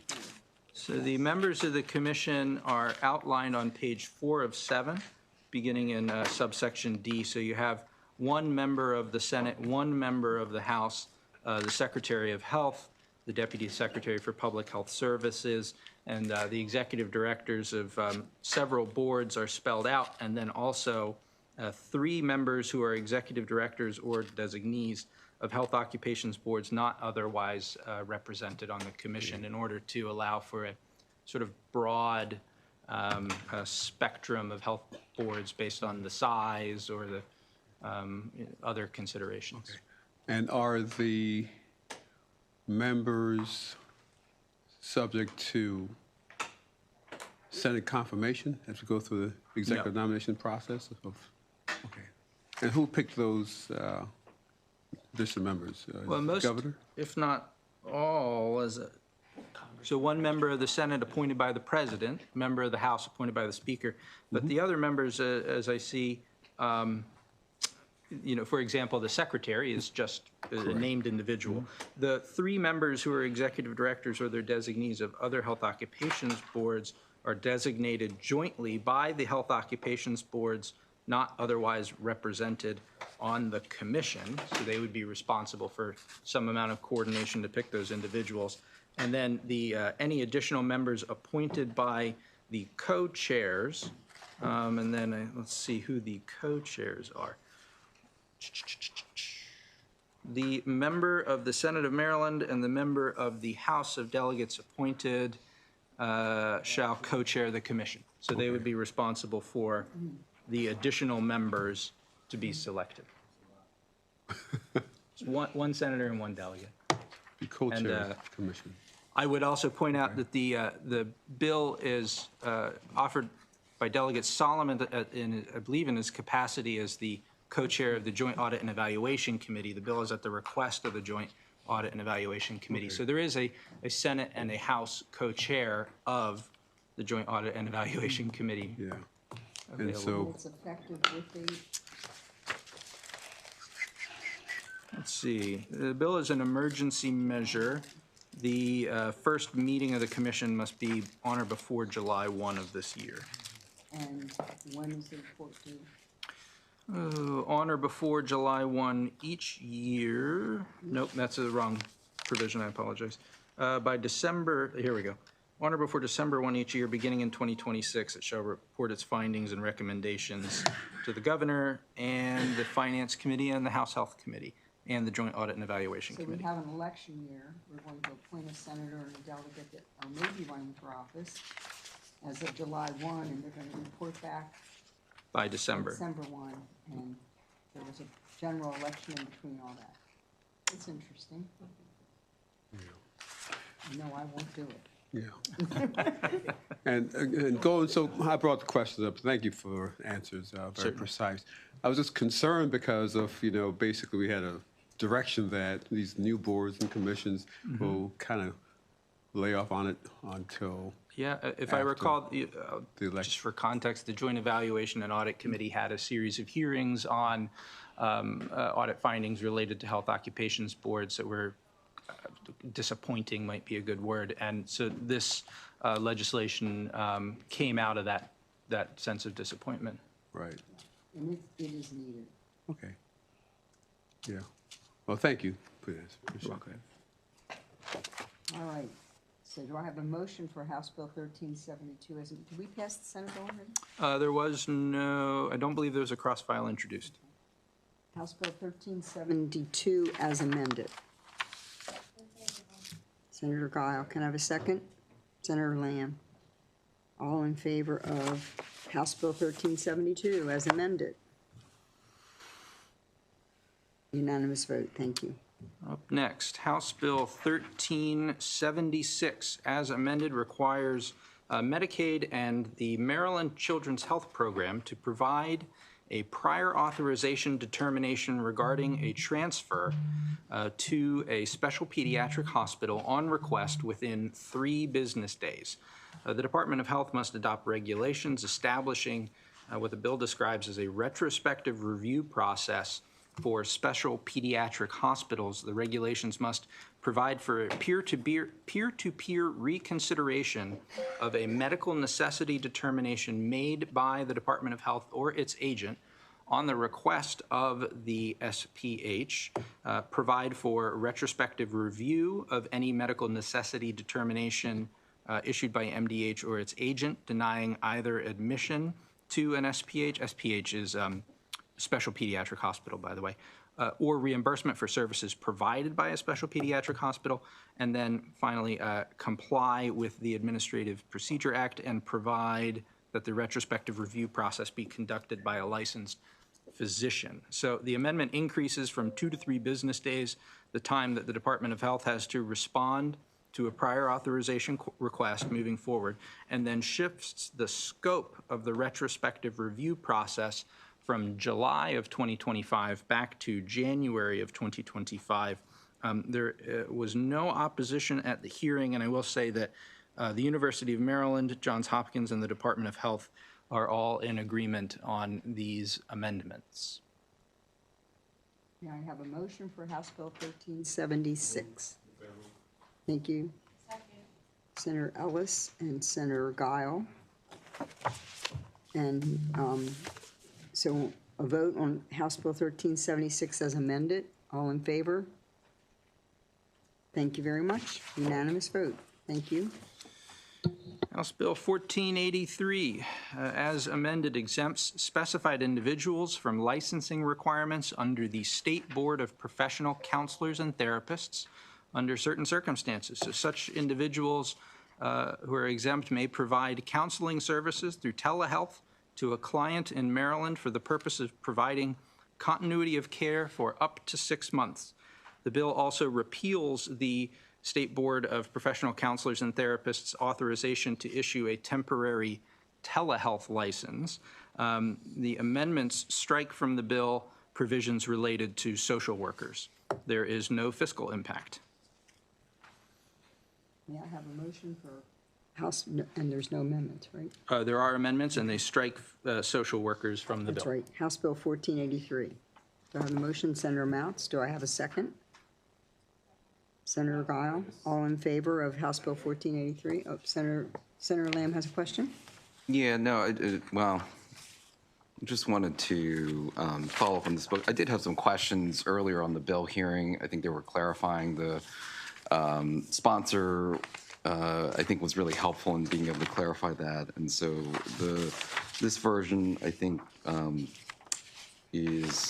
addresses my concerns, and also glad that it takes out the social work piece. So thank you. Thank you. All right. So we had a motion and a second. All in favor of House Bill 1483 as amended? It's unanimous vote. Thank you. Okay, and the last bill on this list is House Bill 1559, which prohibits the Department of Human Services out-of-home placement program from using an unlicensed setting, such as a hotel, shelter, or office building. There are no amendments. So we have a motion, Senator Kramer, a second, Senator Hayes, all in favor of House Bill 1559. Thank you very much. Unanimous vote. Well, we did much better on that list. So there are 3 more lists. I know, but Okay. on that list, we did 14 and we held 2. So we'll pause for.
Want is a strong word.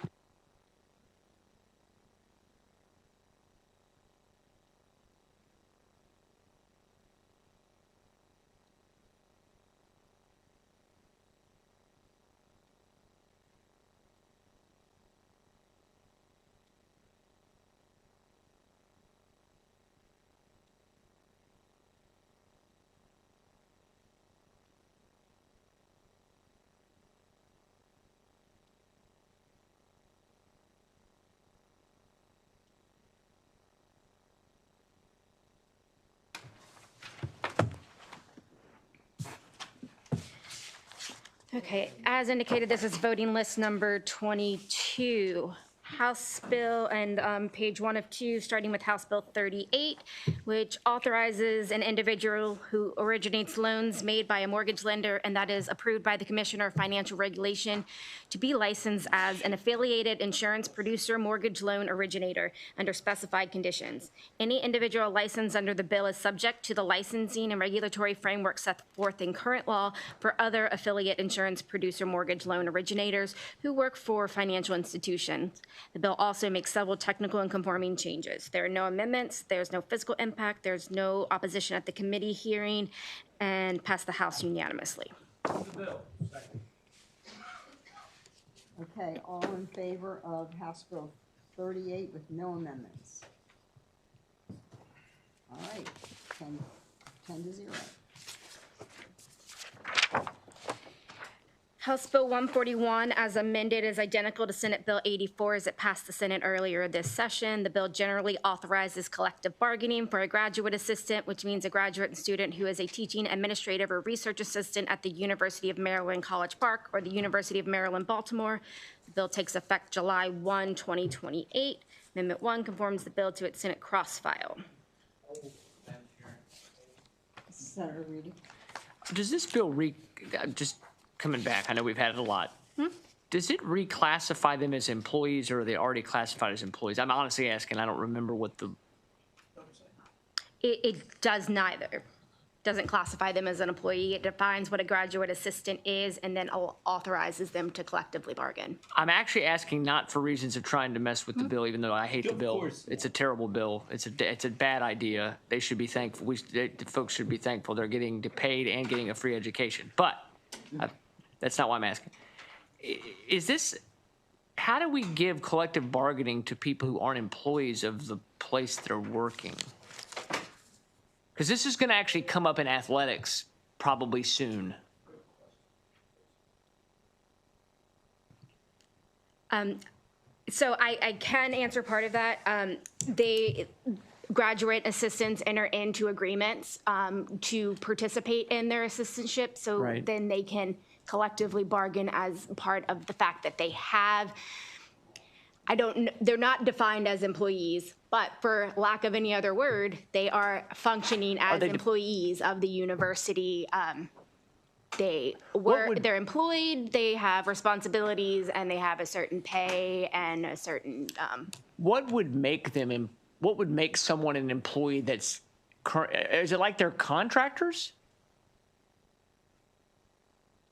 But they're not.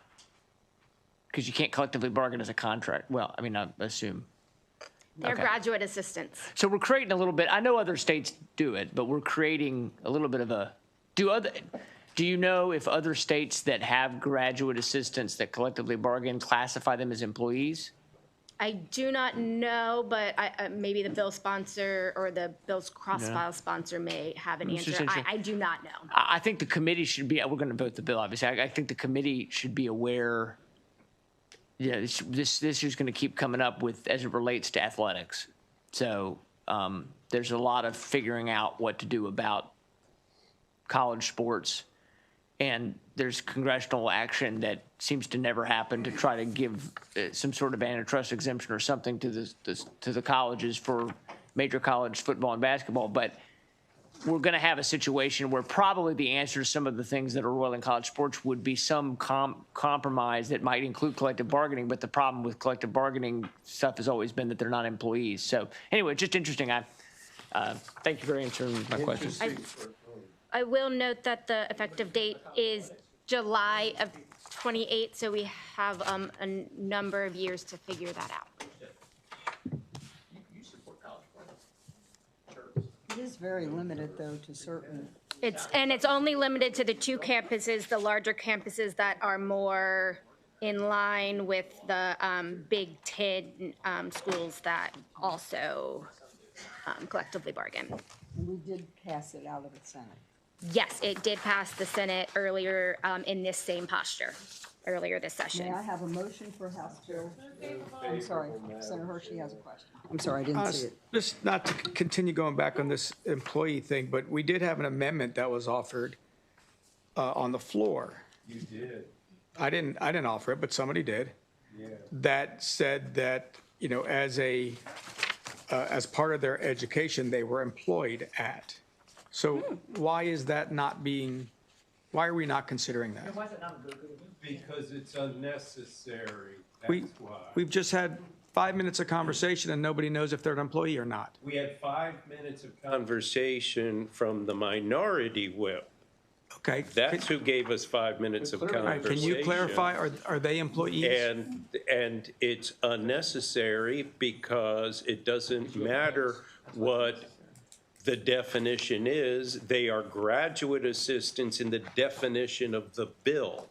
Right, and that, in the bill, it defines a graduate assistant.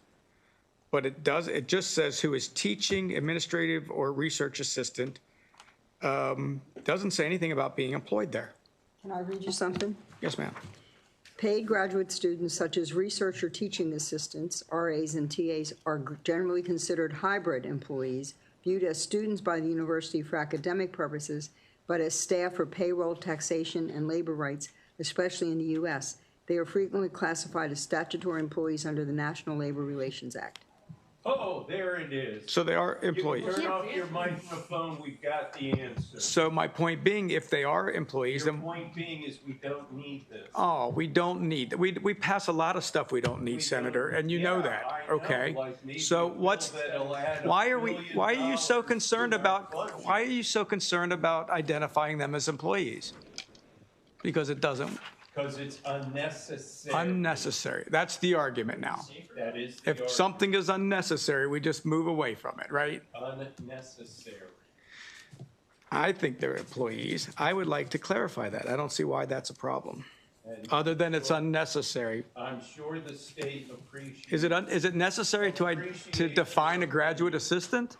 Do we need to do that? Do we don't know what graduate assistants are? We do now because it's defined. Oh, now we do. Okay. I see. And I would say this is the definition of graduate assistant as it applies to collective bargaining only. Graduate assistants can be broader.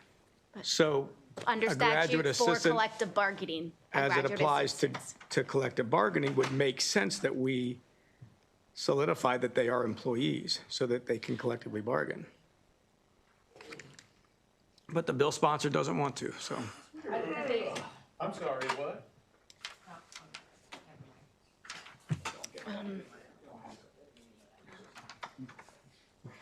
Did we have a mission yet? Don't we have a favorable motion in a second, Madam Chair? We don't yet. Senator Mounts? So if this were to become law and then it were challenged and taken to the National Labor Relations Board, and the National Labor Relations Board determined that they're not employees and they cannot collectively bargain, would that supersede? That's not what it says, Senator. It says they're frequently classified as statutory employees under the National Labor Relations Act. So they already are. Okay. My goodness, would that not be clear? Senator Kramer, are you making a motion for House Move Bill? favorable, Madam Chair. Thank you. Do I have a second? Senator Ellis. All in favor of House Bill 141 amended to be like the Senate bill? I think we need to roll call. We need to do a roll call. Worry about yourself. There's Lamb. He's over there. Oh, there he is. Senator Lamb. Don't go anywhere yet, Senator. Are we? We're taking a roll call. House Bill 141, favorable with amendment. Vice Chair Hayes. Yes. Yes. Senator Kramer. Yes. Yes. Senator Reedy. No. No. Senator Ellis. Yes. Yes. Senator Mounts. No. No. Senator Jackson's not Sit here. here. Senator Guile. Yes. Yes. Senator Lamb. Yes. Yes. Senator Hershey. No. No. Madam Chair. Yes. That was a squeak. 6-3.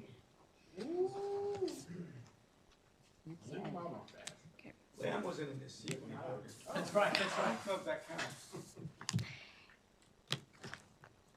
House Bill 191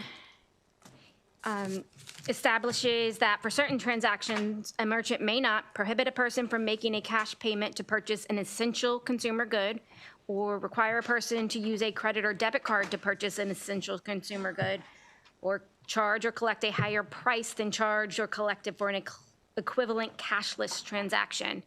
A violation of the bill is an unfair, abusive, or deceptive trade practice under the Maryland Consumer Protection Act. The bill also establishes a unique penalty structure for violators, and the Office of the Attorney General must provide a merchant who violates the bill with at least 2 separate opportunities to comply. A merchant who does not subsequently comply is subject to a fine up to $500 for each violation. If the merchant is fined and violates the bill again, the merchant is subject to a fine up to $100,000, up to $1,000, to be clear, for each subsequent violation. Amendment 1 excludes certain fuel purchases from the bill. There's no fiscal impact. You do have a reprint to show this is an amendment offered by the bill sponsor. This amendment is at page 3, and it just, it's an applicability provision saying that the section does not apply to, and it's including the purchase of fuel from a merchant that sells fuel to the public, but requires a paid membership to purchase the fuel. So it's a public paid membership. They can do cashless transactions all they want.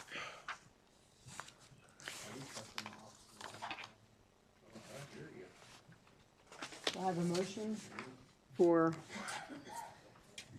House Bill 191. Hold on, I'm sorry. It's okay.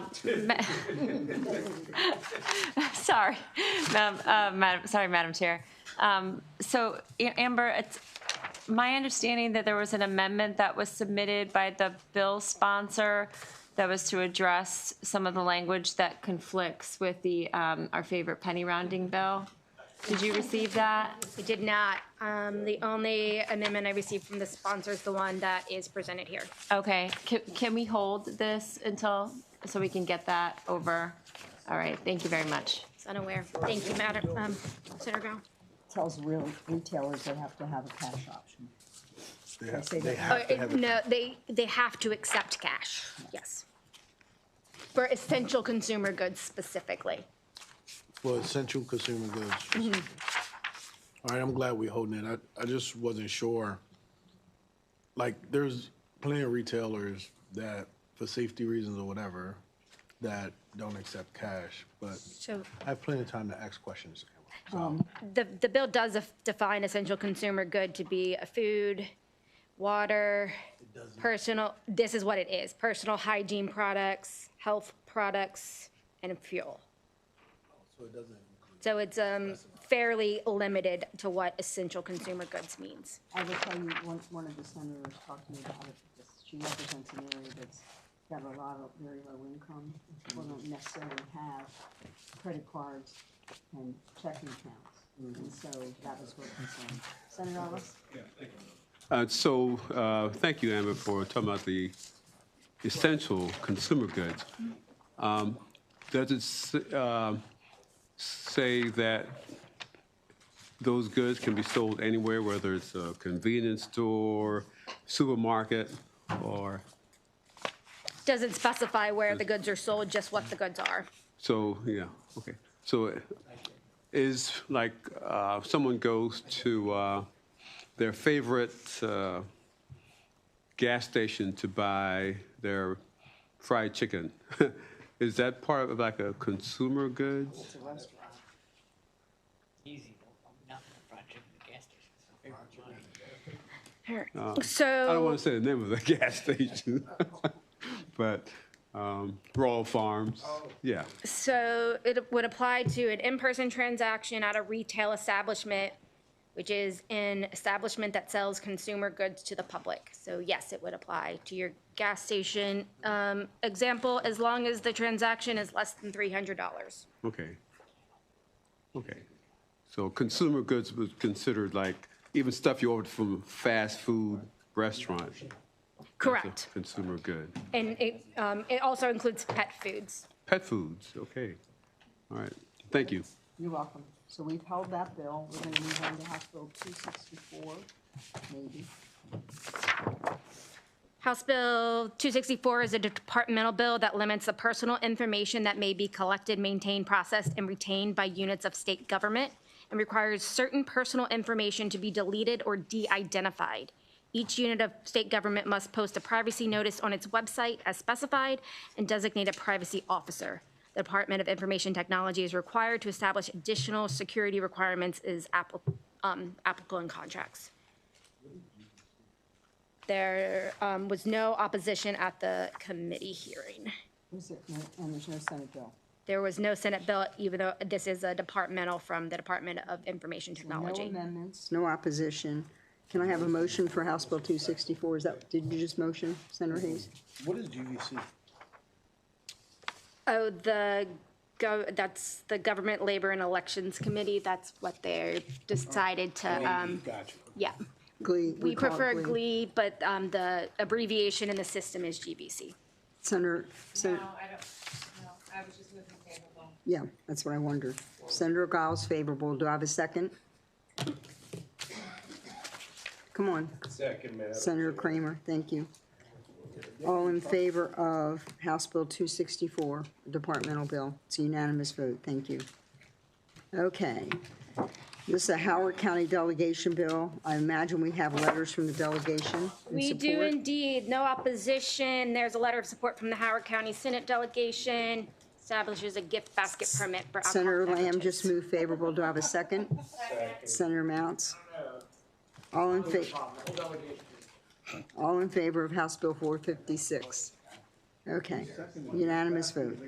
All right, this is House Bill 618, Delegate Johnson, commercial law. House Bill 618 is substantially the same as Senate Bill 438 as it passed the Senate unanimously earlier this session. The bill generally prohibits an occupant from using a self-service storage facility beyond the term of a rental agreement after the operator or occupant has delivered in-person written notice. Were you moving? There are no amendments. And the Senate bill did pass unanimously. There were a couple technical amendments that conform the bills on the opposite side. So the House had some additional amendments that they're adding to the Senate bill, but they're technical in nature. Did I have a motion, Senator Reedy? Was that your motion? Okay, can I have a second? Senator Mounts? Why would you do that? All in favor of House Bill 618, please? Unanimous vote? Thank you. Bill almost died first. Okay. House Bill 698. House Bill 698 is substantially the same as Senate Bill 413 as it passed the Senate unanimously earlier this session. This is the bill that transfers all regulatory oversight of crematories and reduction facilities exclusively to the Board of Morticians and Funeral Directors, rather than dividing that jurisdiction between the board and the Office of Cemetery Oversight. There were some additional technical amendments in the House that they are adding on to the Senate bill. It just strikes some words from the bill. There's no reprint because it's in the House bill, and this bill is clean. There are no amendments to it. Thank you, Senator Gall. Do I have a second? Jackson. Senator Jackson. All in favor of House Bill 698 as amended? You make Delegate Or it's a favorable. There are no amendments in the Senate. There were no amendments on it? Not in this House. They had some technical in the House that were So House different. Bill but 698, not amended? Not All in amended. favor? Okay. Now we have House Bill 730.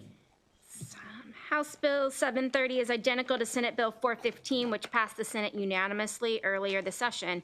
The bill alters the time periods within which specified legal actions may be taken by the Securities Commissioner in the Office of the Attorney General or by a franchisee under the Maryland Franchise Registration and Disclosure Law. Among other provisions, the bill specifies rights of association for franchisees and requires the Securities Commissioner to establish a pilot program to expedite the review of franchise registration renewal applications as specified.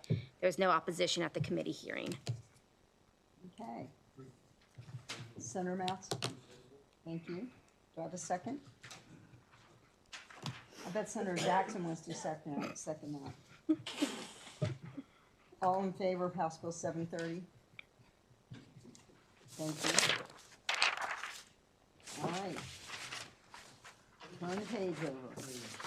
House Bill 798 as amended is identical to Senate Bill 920 as it passed the Senate unanimously earlier this session.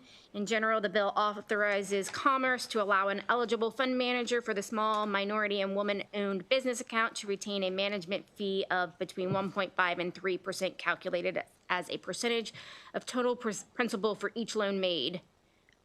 Commerce may also establish an annual cap on the cumulative amount of management fees an eligible fund manager may receive. Amendment 1 conforms the bills to its Senate cross-file. There's no fiscal impact. There was no opposition at the committee hearing. Okay. I have a motion favorable for Senate Bill 798. Senator Guile, can I have a second? Senator Lamb, I think you're raising your hand. Is it amended? House Bill? Yes, one amendment. House Bill 798 as amended. Everybody okay? Okay. All right. I know we are. House Bill 850 requires a home builder that is holding an open house to display in a conspicuous manner a general notice to prospective buyers that the sales representative works for and owes a duty to the home builder, but that the buyer has the right to obtain their own independent representation to navigate the home buying process. The disclosure must use a clear, simple font with letters at least 1/2 inch in height and be in a location unobstructed from view. There are no amendments, no physical impact, and no opposition. So this is like, there's a new townhouse community, and they're having an open house there, and there's a sales representative, and they'll talk you through all the things all the options, and tell you how much it costs, and tell you they can help you finance, and all of these things, but they don't owe you responsibility to do those processes, and they must disclose that. That's what this is requiring them to do, is saying, hey, I work for the people that built this home. I don't work for you, so I'm not necessarily giving you the best deal on a home, or you may need other advice. But what was the font and all that? So it's on a sign, so it's just requiring that those letters be a certain size so that they can't be too small to be read, because it has to be displayed at the open house. They often are not What's licensed. the problem that made this happen? Did they ever say? It's a solution looking for a problem. Like many of these bills are. Yeah, I think it had something to do with climate deniers holding these open houses. Yeah, tell you, don't worry about it. It doesn't have a roof, it never rains, because Charging it's nothing but receptacles blue in your sky. garage and electric stoves, can't do gas. Yeah. Yeah, I know. But, you know, a lot of times they are not licensed realtors. They are there in a model home. And more in a sales capacity representing the home builder, which is what the disclosure seeks to address. No opposition, no fiscal impact. Thank you, Senator Jackson. Okay, Senator Jackson moved favorable. Do I have a second? Second. Thank you, Senator Bill was Kramer. almost dead. All in favor of House Bill 850? All right. I don't think it was unanimous. Should we call the roll, or can Senator Hershey vote for that? Okay, it's unanimous, thank you. All right. House Bill 1172. House Bill 1172 alters provisions of public local laws of Howard County pertaining to the Board of Directors of the Howard County Economic Development Authority. The bill decreases from once a month to once every other month, the frequency at which the board must meet.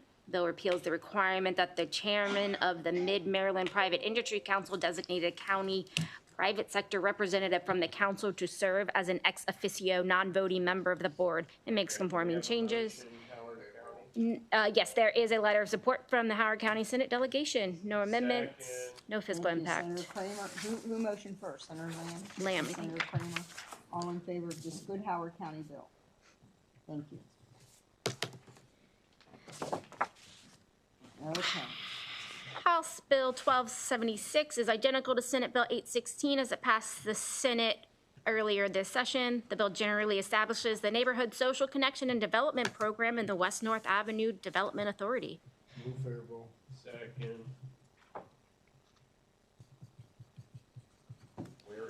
All in favor of House Bill 1276? Unanimous vote. It was her idea. Long story.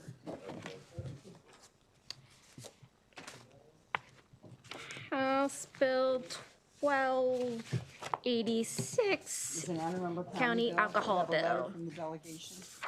You know, that's a good question. The barbershop one? Yeah. Was there supposed to be, there was a cross file, what did you need? Was there a change? Yes, there's one change.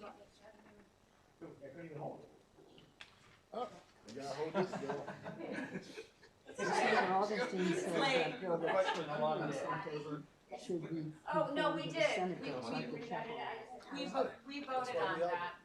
And there's one bill I passed that the AG wanted. And the chair of the Senate delegation has represented that they voted on the bill favorably with the, right, and this is substantially the same as Senate Bill 852, but it does have a few extra words to limit it to a customer during any one visit, just to be extra clear. I know, I remember. It's We're trying to kill a bill for another thing. So what are we doing? Senator Guile has represented that that the Senate delegation did vote this, so favorably. We will have a letter. I will have a letter from forthwith. We'll have a letter by the time it's on second reader on the floor. Okay, there we go. Okay, all right. So Senator Guy and Vote Senator, on it. I'll represent. and Senator Lamb, are you okay? Member of the delegation? Okay. 3/5 of the Anne Arundel Senate delegation's in here. All in Figured. favor of House Bill Wasn't that word? 1286? Unanimous vote. No, it's not. No, it's not. It's Kramer. It's 9-1. Because Senator Kramer doesn't believe in alcohol. House Bill 1470. Not while you're getting your hair done, anyway. Unless it's inside of meat. House Bill 1473, the Baltimore County delegation. There is a letter on this Baltimore County alcoholic beverage bill. It repeals existing provisions that prohibit the Baltimore County Board of License Commissioners from transferring a Class B license that was previously converted from a Class D license transferred from another election district. There's no opposition, and there is a letter of support from the Baltimore County Senate delegation. Motion for the Baltimore County bill. Senator Reedy? Jackson, Senator second. Jackson? Okay. All in favor of the Baltimore County bill? Okay, unanimous vote, I think that time. Right, Senator Kramer, unanimous vote, thank you. House Bill 1523. House Bill 1523 is substantially similar to Senate Bill 820 as it passed the Senate unanimously earlier this session. The bill generally authorizes ATCC to issue a citation to a person who has violated certain provisions of the Health General article related to unauthorized consumable products as defined in the bill. The commission may also seize, confiscate, and destroy an unauthorized consumable product under certain circumstances. Okay, motion favorable. Second.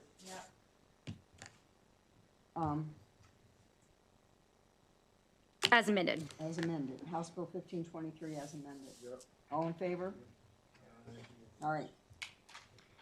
And then the last one is Carroll County Delegation Bill. Senator Reedy? And there is a letter in the file. He moved favorable. And Senator Mouse seconded. All in favor of the Carroll County Bill, House Bill 1526. Okay. Call it quits. No. I'll tell you what really helps if we can stick it out is that Tammy needs to get all these bills ready for the floor. And we're gonna have more bills tomorrow. So if we can stick it out so we can help Tammy or not? Does that help? I think Tammy's already. Have you had enough? Okay. I have a question. I'm sorry, guys. I really wanted to do this. I really wanted everyone to argue about these drugs for the next 2 hours. I'm sorry, my list slowed everybody down.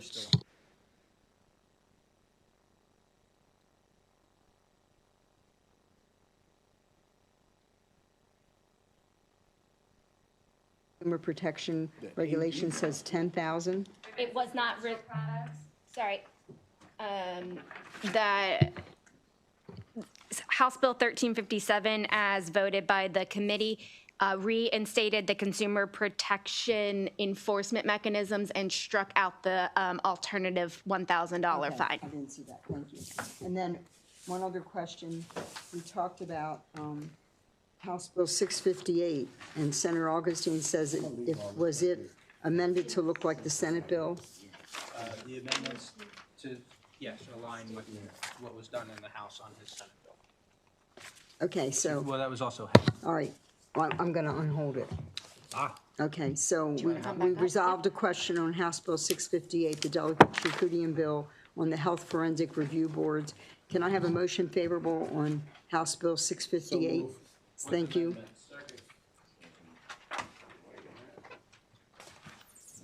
It's a Senator, she amended it to look like Senator Augustine's bill, which we'd already passed.